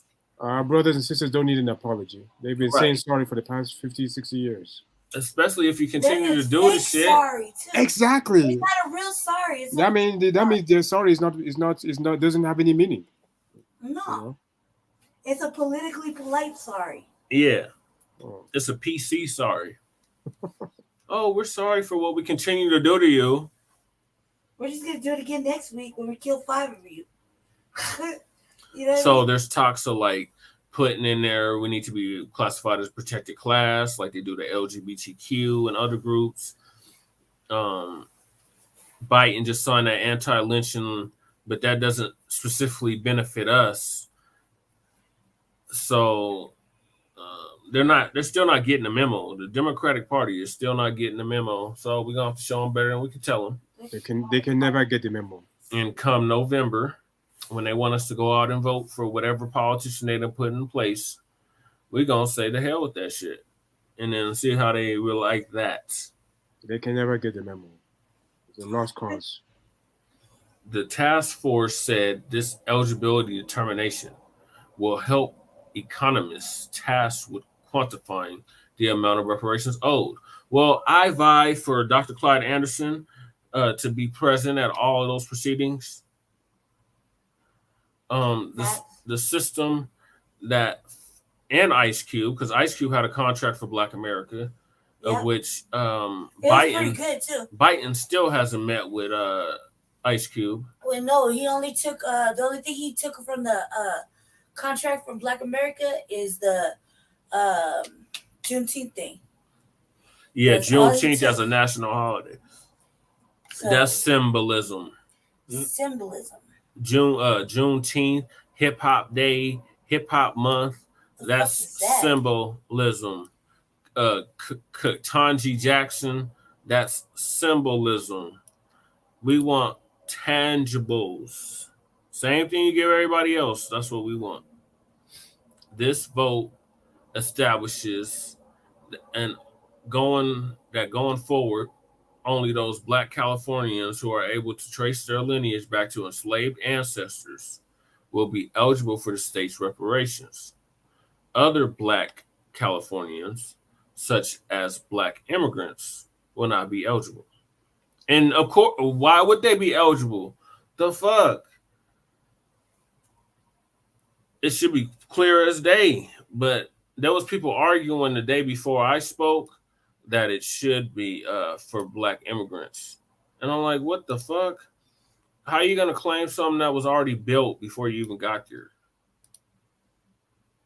That's actually just common sense. To me, that's like us going to Jamaica or Haiti and telling them, "Oh, we need claim to your reparations." Well, that's different though. You can go to Jamaica or you can go to Nigeria and West or any part of Africa and claim that you need reparations because your people came from there. But America, that was stolen, the land was stolen by whites. Then they stole people from Africa, and now brought them over here to build a country that they never would own. Mm-hmm. And now everybody that came after the fact wants claim until our reparations claim, and it's just like, no. What will a Nigerian be doing for reparations? Can you imagine a Nigerian asking? Yeah, Nigeria owes us reparations. Shit, the whole damn world owes us reparations, but the United States, the superpower of the world, owes us reparations. And since we built this goddamn country, they need to come off the goddamn tangibles. There'll be no United States of America without our blood, sweat, and toil. Even America owes Nigeria and other West African countries reparations. The way they stole resources and continue to steal resources, England owes us. It's a complete. All the European powers owe Pacific African countries and Black countries. Exactly, Caribbean countries. Those are individual. Those are individual or collective claims with that colonizer. Our colonizer is the United States government. And it's time they pay what the hell they owe. Like Martin Luther King said, we coming to Washington to get our check. They didn't kill him because he had a dream. They killed him because he woke up and realized it was a nightmare and that his people need to get paid. That's true. So this article continues to go on to say, Kamala Moore, task force chairperson, that's the one that had the glasses on in the video, said that not going with a lineage-based approach would aggrieve the victims of slavery. Others, like Los Angeles civil rights lawyer Lisa Hart, that's the one that tried to claim her abortion has something to do with this. It was crazy. That hearing was ridiculous. Both days. The first day I got cut off because my internet sucks at my house. So they promoted me to panelist, like on the Zooms. And when it was time for me to speak, my fucking internet went out, so I couldn't speak. So everything I was going to say that day, I had to wait till the next day to say. That's why if you read the chat, they're like, oh, you should have said that yesterday, or oh, you're a day late, or something stupid like that they would put in the comments. Holder said the system, a strict lineage approach, we must make sure that we include present day and future harms. No shit. We've been saying that.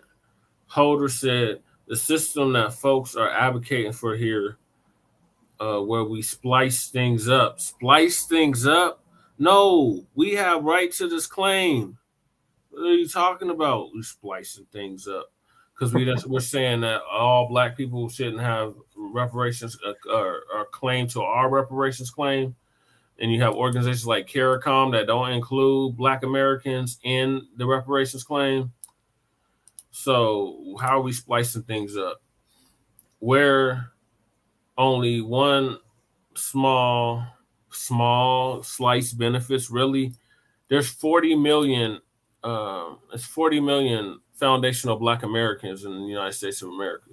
That is not a small slice of the United States, but okay. Will not abate the harms of racism. So she's basically saying, well, if you're Black, you're catching hell, so you should have right to reparations too from the United States government. And we're like, no. Cheryl Grills, a committee member and clinical psychologist at Loyola Marymount University. That is a faultless argument. Huh? Have you seen how Somalis or even some Ethiopians enjoy America at the expense of other? Everybody come over here to get the bag that foundational Black Americans provided. That's a touchy subject, brothers. Like, yeah, obviously. Touchy subject. And said a lineage-based approach would be divisive. So CARICOM's not divisive? I'm just trying to figure this out. Baby, just get through the article. And another win for white supremacy. How is that a win for white supremacy? What? It's not, obviously. This whole article is bullshit. So the Japanese dude that's on the task force, Don Tamaki, the only non-Black member of the reparations task force, just off looks alone, I say he's discredited. said that during the Japanese American redress movement, that's when they were rounding them up and putting them in internment camps. It was something like 4,000 of them or something. Which sought reparations and an apology for Japanese internment during World War II. Organizers faced similar questions about determining eligibility. So did all the Japanese get reparations, or was it just the ones that were interned? That's what I would like to know. It sounds like the ones that were interned. It's oh shit. What are you doing? Oh, I know shit. It's rough justice, Taki said. Excuse me, I keep saying Taki. Tamaki said. Sound like brother just head exploded. We're gonna leave him alone for now. I just want to point out that real quick, since we're gonna talk about it, since you brought it up. How are you gonna drop the link? I get in the back, and I'm in the back for 30 minutes. You clearly see it's me, and you still gonna talk shit, but you won't bring me on the panel. And you're like, I'll drop the link if anybody got to say something. That's some old fraudulent ass shit if I ever saw it. So I just dropped the link. So somebody jump on here, and I'm like, I'm not adding you to the studio. Right. Right. That's what happened. Because he knows it was me talking shit. I'm always talking shit. I'm going to keep you backstage. Right. And then sit there and talk about it. It's like we're not on there and like listening or none of that. And he act like, well, no, that he isn't sneak dissing. Because I sat there for 30 whole minutes. When you saw me, the last thing I texted in the chat, and I was gone for 30 minutes, and then I see me text back in the chat. That's how long I was sitting backstage waiting for her to pull it up. Because I was like, oh, now you don't think I will. Because you really don't think so. You really think I'm that cold and callous that I'll talk shit about your show and your other show every day as much as I want to. And then you put a link up and you don't think I'm going to answer that call to say the shit I stood on?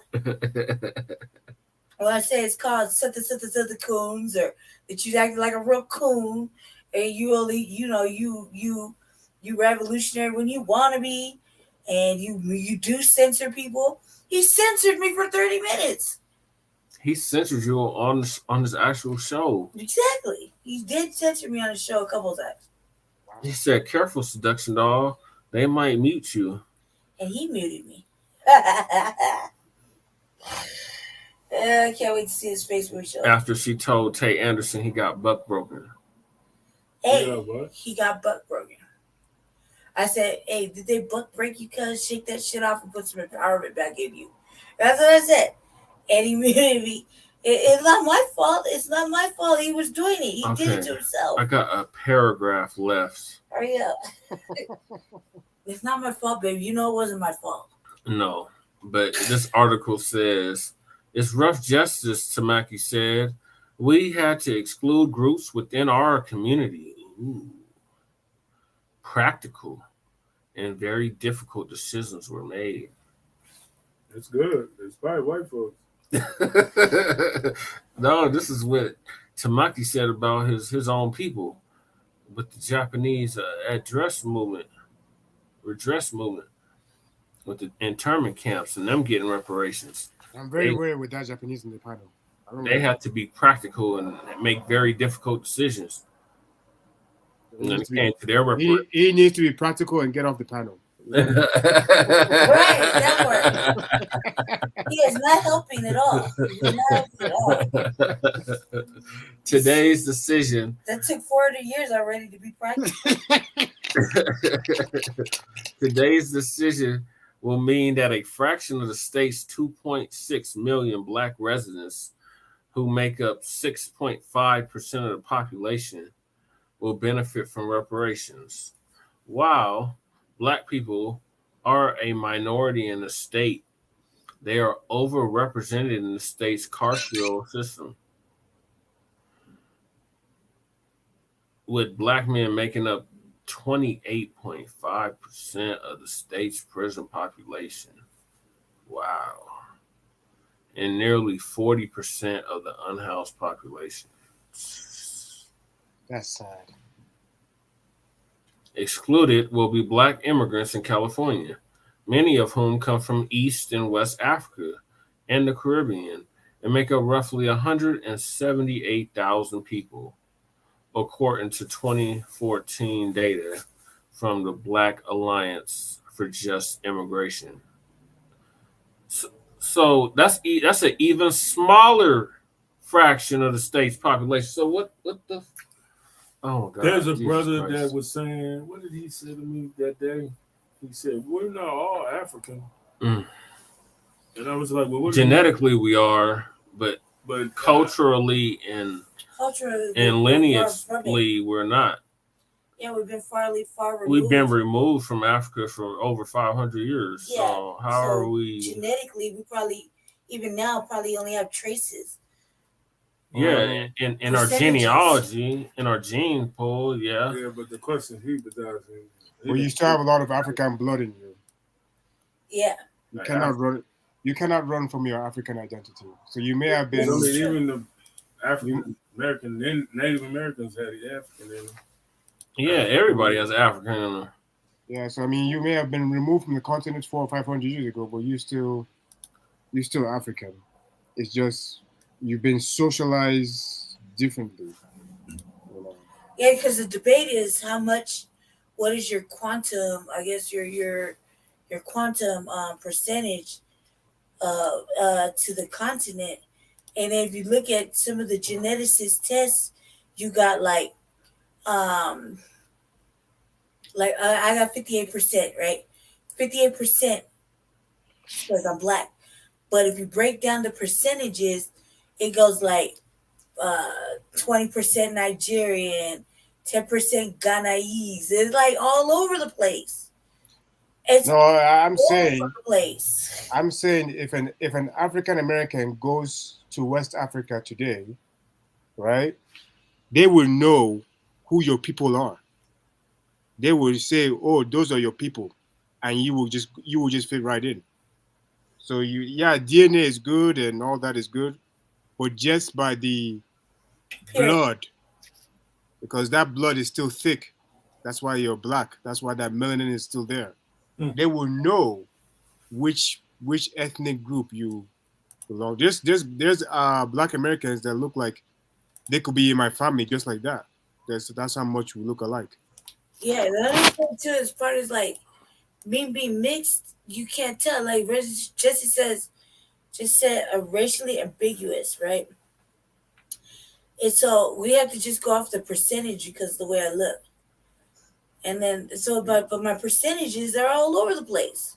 Even you, by the way you speak and by the way you talk, they will know what part of Africa you come from. Do I get to go with Jesse? Or I gotta go with you? We're gonna separate. Okay, I got one more sentence and then we're done with this article. Go ahead, my brother. Tuesday's task force also heard from 10 genealogists about why a lineage-based model is significant and how individuals might go about establishing a relationship with their enslaved ancestors. Oh damn! I thought I was done. Jesus, I don't want more to this article. Just skim to the bottom. Evan McDowell, the chairperson of Sons and Daughters of the United States Middle Passage, said that it is absolutely possible for Black Californians to trace their lineage by determining the birth year of a great or great grandparent in the South, and that would likely be sufficient evidence for eligibility. That's what we're saying. Like, my great grandmother was a sharecropper in South Carolina. Other genealogists, such as Hollis Gentry, also support a lineage-based approach, but Gentry cautions that this process will be time-consuming and costly, and suggests enlisting public, state, and private libraries for assistance. Jessica, I don't know what the hell her last name is. Mm-hmm. The founder of National Black Cultural Information Trust also warns against methods establishing lineage that are invasive, such as DNA testing, and worries that those with limited access to technology and those with disabilities may have trouble participating. Last month, Erwin Klimarinsky, the dean of UC Berkeley's law school, testified that establishing lineage in a race-neutral fashion is less likely to be struck down by the courts. Many people that called for public comment, who identified themselves as direct descendants of chattel slavery, also supported this approach. Over the last 10 months, the task force has discussed how the legacy of Jim Crow laws, redlining, and housing discrimination, police brutality, economic, environmental racism, and many other factors have led to systematic discrimination toward Black people in California. Though California joined the Union as a free state under the Compromise of 1850, the state's fugitive slave law allowed enslaved people to remain under bondage as long as they were later deported to the South. So it's not as free as we thought. 1850. Of course not. And that's when they started deporting. Yeah, they said they would send you back to the South. I have a book on slave journeys, and it was written back in 1856. It says it was a fugitive slave state. They had a fugitive slave law. So like Missouri. So California is like Missouri then. You keep this in mind, though. What book do you have, brother? I want to read they that were book. shipping. Never mind. Let me get my thoughts together. Never mind. You just made me remember. There was a brother that said he had a book. What name Maybe of that book? Think about the white servitude.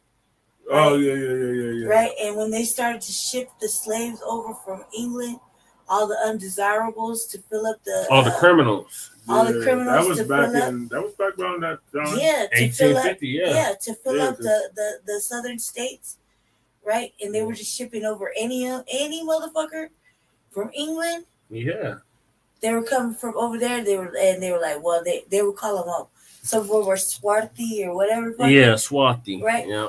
but they were undesirables. They were coming on the same ships as some of the other slaves, right? So just keep in mind, they too can account for this, right? Yeah. Let's not negate that part, because if we look at the white slaves or the indentured servants, meaning that they either owed money to come over here, or they did some kind of criminal act. They were forced to come over here. That's why they opened up all their jails and prisons and mental asylums. I can't remember exactly how it went. Come on over. Yeah, they added them in the Constitution. They added them in, and then when what was it? It was Abraham Lincoln who first, I think he was the one who wrote in the Constitution or some shit that everybody and their descendants were the ones that got the 40 acres. No, that was supposed to be for freemen. Yeah, but somebody put it in there, right? And their descendants, indentured or none, some shit like that. I forgot who it is. Like, don't quote me on that, Valley. I actually got to reread it again, and but it kind of puts like a little technical curve on Them it. motherfuckers want reparations now. Everybody want reparations now. Right. And see, they're not really bringing it up, but I seen some shit that said you should really factor white that in. Irish reparations, and I was like, what? Right, because they're gonna try to piggyback on the chattel slavery shit. Remember, the indentured servants, after some amount of time that they work, then they were free. Yeah, they were free. Whereas a black person who was enslaved was they were enslaved, for and life. Kids were enslaved for life, and their kids were Some enslaved got for out life, slavery, though, and their kids were enslaved for life. but It was some generational. Some were released, and then they became You slaves. never get out. Are you listening? Yeah, but I'm saying, like, Some the had chattel became slavery slavers. in the United States Yeah, but some was had became for slavers. generations. Some had became slavers. Yeah, some become slavers. Yeah. Yes, Yeah. so they don't count. If you become the oppressor, you're the oppressor, and then become the oppressor, do you still get to qualify? You're still a descendant of slaves. But you became the oppressor. Or your ancestor became the oppressor. If you were a slave, you were released for freedom, you chose to take your money and build on it and fucking hire more slaves. In that time, you get to qualify. The same fucking slave. empire, or what was it, the Songhai Empire was buying slaves from the Portuguese and making them soldiers into their kingdoms. Yeah, he don't get to qualify if he turns into the fucking that was oppressor. That was a whole different. That wasn't really slavery. Question mark. That's a question. Yeah, that is a damn good question. I wouldn't give him shit. He became the oppressor and owned slaves. He's still a descendant of slaves, though. He is the slave. But he's still a descendant. But he did an atrocity. But those people that didn't do atrocities are going to get reparations. Right, but they count. But there's the one that committed the atrocity after the fact. How would you trace that?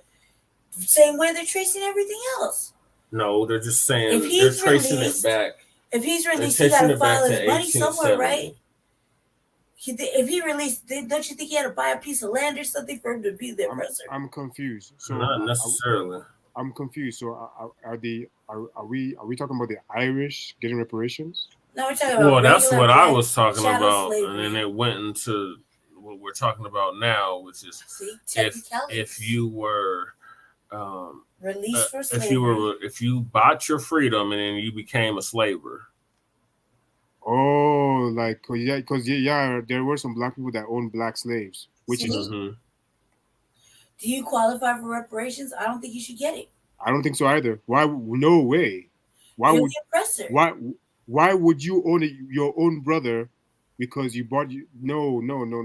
It's not like he got free and then went and bought all his cousins and uncles and shit. And he had them, and they were freed men at that point. No, they weren't freed men. In fact, they were slaves. In fact, our brother, the ADOS movement shouldn't just stop at United States. You guys should go after the Cherokee. Yeah, we need to go after the 5 civilized tribes. The Cherokee were also enslaving black people too. Yeah, the whole 5 civilized tribes. Cherokee was just one of. Yeah, Well, yeah, they owe reparations too. The whole world really owes reparations to us, but we're starting with the United States. Yeah, but blacks who enslaved other blacks should not be part of the reparations. Yeah, but how would you? Because they got a file. You can't trace it. That's not going to show up in the census. Yes, it would. No, it's not. I mean, I was because that's not how the census, especially back then, was reported. How did the census go back then? Your name, your race, and but they had like papers. Black people had to show papers every year, right? So somebody must have track of those records. Yeah, they do. It's just like Nat Turner. People can trace. There's blacks that can trace their lineage back to Nat Turner, just like the whites can trace their lineage back to the whites that got murdered by Nat Turner and his followers. So they can do trace some of those blacks who owned black slaves. What's the next topic, babe? They can't trace it. But is it going to say on there, this was once a slave that got their freedom, and then they went and bought more slaves? Like, that's what I'm saying. Like, how do you have that part documented? Because I don't know, man. It's just fucking. That's a good question. A way to find out, like, I mean, Joe Blow must have been released. Look, Sam over here released John Smith, his slave name. John Smith then later moved across to the Carolinas and bought a piece of land and 5 other black slaves. But that's not going to be in the census. The Smith name. It's not going to be in the census, though. I'm like, it's got to be easy. Come on, man. This can't be that difficult. Especially not no 1870 census. I don't even think they had that in the 2022 census. They just asked you if you were a citizen or not, and they was raising hell about that. I think it could be in the census because they were able to see particular African groups sell other African groups. They know who was doing it, so they should know. They know that part, but I'm talking about FBA selling other FBAs.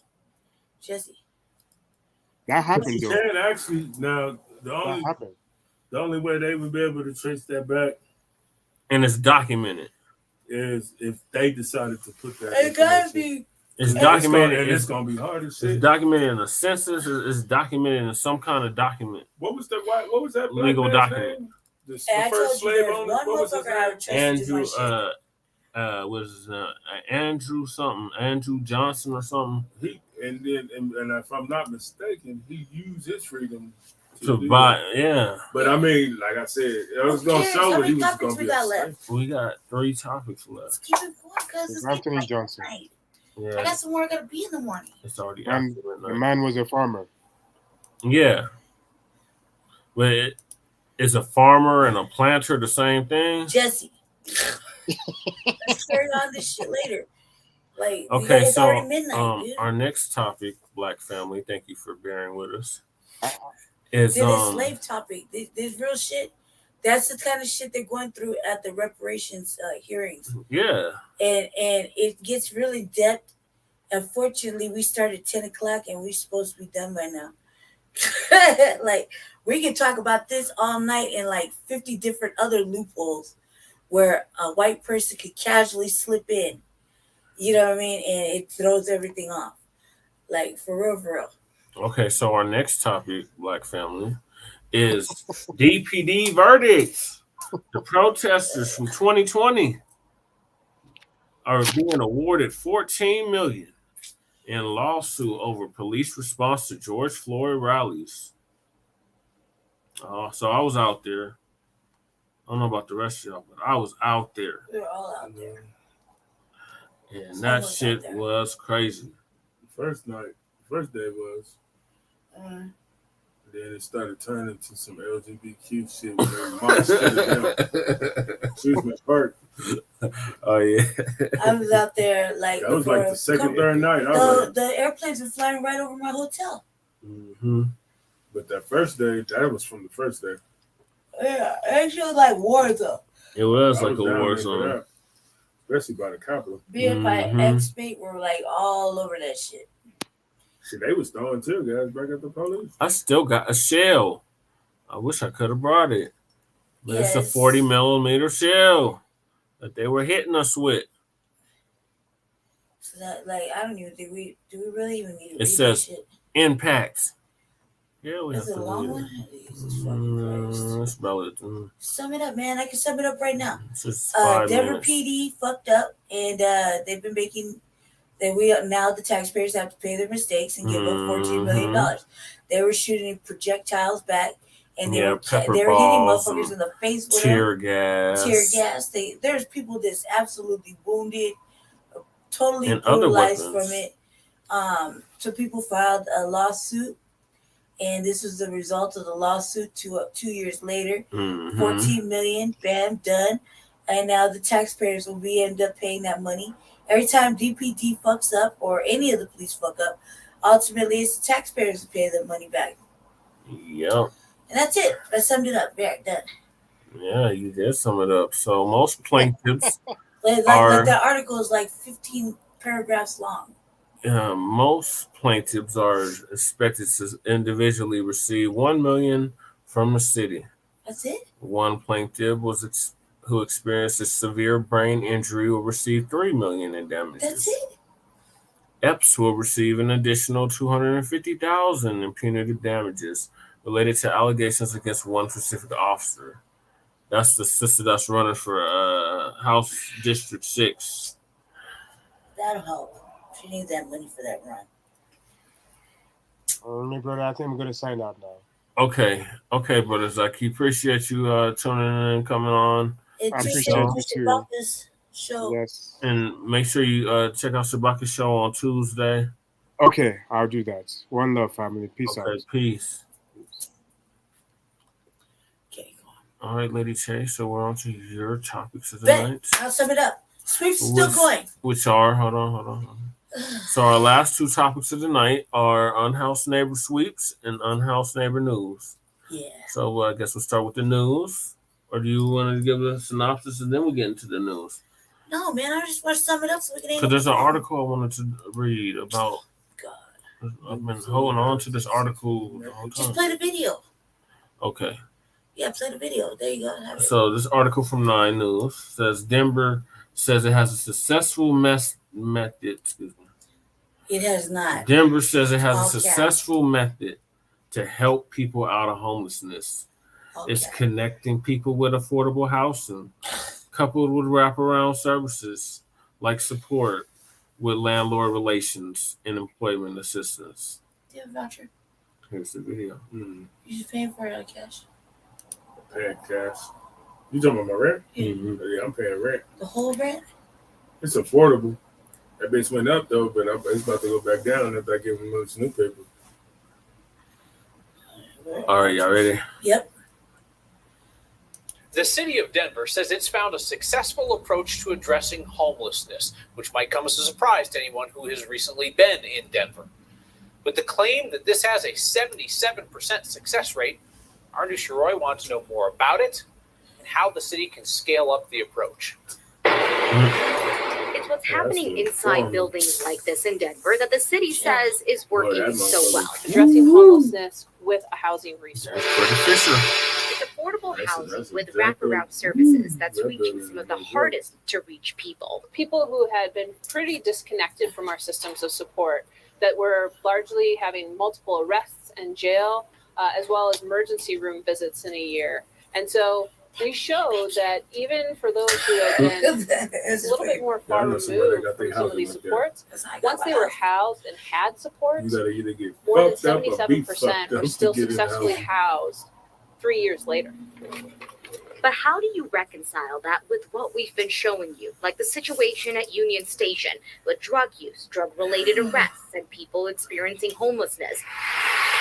Civic Center Park temporarily shut down in the fall for public health and environmental risks. We have 190 of these, long-term vouchers that were an emergency intervention for 190 people experiencing homelessness. Well, we have around 5,000 on any given day. But we're pretty far behind the 8 ball because we weren't doing it when we started to see increases in homelessness. The city is working on opening up Kathy 1,800 Alderman. supportive housing units in the next decade. But what about now? Over the course of last year, nearly 12,900 people were living unsheltered. Like using motels and hotels, which the city is doing right now. But we may need to do that on a longer term basis. We could look at other, unused properties. Spaces have been very successful for a lot of people. I can't promise that no one will ever have a housing crisis resulting in homelessness. That includes the city's reality check. But what we want to get to is the point where we have enough housing resources for and that it matches the number of people in housing crisis that's resulted in homelessness every I think one day I was so That's what disgusted. functional zero is. So one area of improvement is helping more veterans. We heard about that today, both from the city and then also read about it in a report from the Metro Denver Homeless Initiative. For that big picture, the goal is to bring Chambers in 7,000 Aurora. affordable housing units online in the next In 5 the years. chambers. That's going He's to talking about the include city more of those council. housing units that are wrapped up with those I support think services, so. which is key to Did making you know this they were all work. Voters had said yes temperamental to over setting there? aside that money back in 2020. All right, So that's what's going to be helping to fund that All right, going check it out. forward. You often hear You wanna that when carry on something to like it? this is I'm ready. offered to some I'm ready. folks Sum who it are up. living on the street, 10 they're minutes resistant less. because there's strings You attached. know That what? kind of thing. What's the reception of that line? That's Yeah, so we interesting what asked they were Kathy talking with about. the Coalition for the The Homeless to videos help with and that stuff. initial outreach. They said the first 100 people they reached out to, 99 said, yeah, we want this help. We want to opt in. But once they wanted yes, to they hear the don't. They video. had to build that relationship. Okay, They have you to know build what they that need to trust. do? And then people They're started lying. moving They into stop some lying. of these housing They units. need We to asked the same put thing these about how people many people in are actually opting to go to transitional housing shelters. before they And put them in Kathy said affordable housing. She said a lot of these people are not opting to go into shelters. It's because, yeah. It's You the know same how thing. much It was just mentally dependent disturbed, person to and I person mean when I if they say felt mentally comfortable disturbed, there. like Could they bring all of their because they closed belongings that with state them? What were the hospital. rules? And then COVID was playing a role Well, in we that as still well. got like It's great to see people with concrete here. approaches as opposed to just talk but about that things. main You know, one they Alicia, thank you. closed. There's a lot of mentally ill Where? people out here.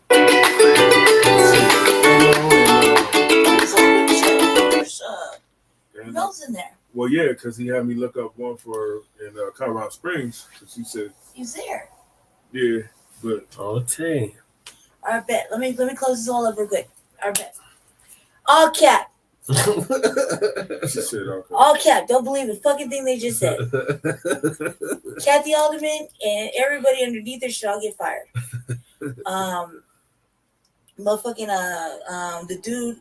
the white dude with the fucking tiny home village, collaborative. Oh, Cole. Don't. I would never give him a job again. He should be fired. He stated at one point in time that there was like 13 housed people. All cap. Nobody got housed. Everybody's still on the street. All right. Nobody's getting housed. Wraparound services. All right. That would be true if I didn't come out of a failed program. They were supposed to have wraparound services.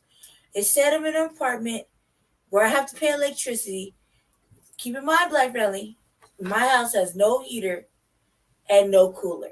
And no hot water. And no hot water. No.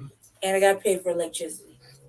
I thought the little And a residual was supposed to be for the homeless. And a residual fucking infestation, okay? That's always in and out. What? It never fixes. You motherfucker. So that would be true if they really meant to do something for us. The bill she's talking about, the 190 people who were able to get a voucher or whatever due to either being in jail, whatever. Yeah, that's long being done and gone. I got my shit fucking 19 months ago, 20 months ago. It was a while back. Okay? And yeah, it failed me there. I was sexually assaulted. Sexually or harassed. Yeah. In a DV situation. They didn't help me with shit. In fact, I had to go all the way across town. And they said they were going to help, but they never did. So that's all cap. 2. There's not even 700 shelter beds in this motherfucking place. Considering they closed down the other male shelter. Oh, you talking about 48 is open? Yeah. 48. No, the one after that. The one they put up for the COVID. God. Oh, you talking about the Coliseum? Yeah. all closed down now. So, well, not all closed down, but they're not functioning as shelters. We're now approaching springtime. They could give a fuck about shelter. What that brother say? He said, "Man, it's not sad. I'm not going to the other shelter. They just turn us down." Right. Now they didn't have shelters space like maybe a month ago when our one of our councilwomen tried to stand up for the unhoused and use a rec center for as a warming spot overnight because there was no shelter space. The police had to see that firsthand, and the people that are standing up for the homeless were excited that the police came off 6 whole vouchers. Yeah. For a motel room. Only 6 though. So all this money that they just dishing out, they're not doing shit for the homeless. In fact, they come and sneak pick them up and move them around. They moved around the RVs. I'm tired of you motherfuckers talking shit about the RVs. Check it out. Y'all didn't want homeless people sleeping on cardboard boxes or on boxes. I remember that point. Then you didn't want them to have nothing, not even a fucking blanket. Then you didn't want them to have a tent. Now that everybody put their money together and gathered like 5 of their buddies and got a motherfucking RV, now you still have something to fucking complain about. There's motherfucking two motherfucking white people did on city council. Craig and Terry, okay? Yeah. Craig and Terry, eat a dick. They call in every week. All right, eat a dick. How Wait, hold on do a you second. give homeless people tents? You can't think. Hold on a second. Hold on. Yeah. Finish. Terry, your tears are noted. Okay, on White Channel tears 9 matter. and Terry Hildebrand, your tears are noted. All right. Craig, you're an asshole for criminalizing the homeless and trying to run a communist fucking city. All right. If I go in your house right now and sleep on your floor, you're gonna have a problem with it. Terry, we now realize your agenda about all this unhoused and drug addict shit is because you lost your fucking gay homeboy. That's what this is about. So ever since your gay homeboy decided to fucking do meth and twerk and do whatever, and he died, now you have a problem with the homeless. That's the agenda. Craig, shut up. What if you lost your fancy little job and you became homeless? Right. You think anybody's gonna take your asshole fucking bitchy self in and house you? I don't think so. I bet you don't even have 5 friends that'll take you and let you sleep on a couch for more than a week. Stop it. It can happen to you. It can happen to anybody at this point. Every state is gonna look like LA, which was really just one spot. It looked like fucking Skid Row. Skid Row. Everywhere it looks like Skid Row. All of downtown LA is full of encampments. Okay, everywhere. And here's the thing. It's not funny. There's nowhere to park. You say that people could park their cars safely. There is nowhere to park. We learned about that today. There's nowhere for anybody to be. Aurora, you decided to fucking pass a camping ban that was an epic failure in Denver. They call it abatement, but it's the same thing. It's a failure. It was a failure in Denver. It's a failure in Aurora. It'll be a failure in any other city decides to fucking follow this train of fucking erratic thought. What needs to happen is no more affordable. It needs to come to subsidized. Okay? Subsidized housing for everybody. Attainable, accessible housing. Not only that, but you need to stop making these rules so hard for people to get into. It's very difficult for people to sign up and get into any of these fucking programs. And you're on a wait list for like 2 years. Nobody has 2 years of time. Shit, at least y'all got it. At what cost? Do you have heating and cooling? What are you talking about? In your apartment? Supposed to. Shit. Can you turn on the AC if you go in your house right now? That's probably the only thing that probably worked. I ain't think that damn heater worked since I've been there. No, you know what? That's a good question. Bet. That motherfucking heater come on when they want to. Jesse, your heater and your cooler are shit, and they need to be replaced. Yep. I know for a fact. Okay, and not only that, but I don't have no hot water. I like when I go over to the mayor's house, I luxuriously take long ass baths in his house because hot water is what makes me feel better when I'm really fucking sick. And I'm really sick lately. I go and take a cold ass fucking shower and a bath in my house. That is fucking not, I feel unclean and unhealthy. You know what I mean? And we're not at the point yet where we got to be boiling water. I'm thankful my lease is coming up. You know what I mean? However, I haven't yet to find another spot. Do you think they're trying to help me? No. Have they been trying to help me? No. Okay? Everything is a fucking no. It's all cap and it's a lie. They want to criminalize people. 700 people in the last 3 months have been put in jail at the Union Station and the airport. 700 people. 700, family. Not 70, 700. It's tip-off time for a bracket buster at Blackjack Pizza and Salads. Only the freshest ingredients are used for being in our unhoused, pizzas. It's for having mental issue, for whatever the problem is. 700 fucking people, family. And almost, I'm going to go ahead and say 80% of them were probably black. Real shit. So, that's just being generous. You know, they were never going to tell the truth on how many. You know, so I feel like a whole new system has to be developed.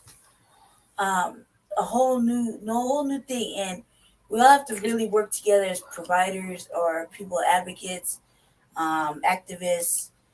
And right now there's not a lot of teamwork going on. So that's a lot of people working in silos. Yeah. Other than that, thank you. We'll check back in next week and let you know about our latest accomplishments, because next week should be really heavy with good news.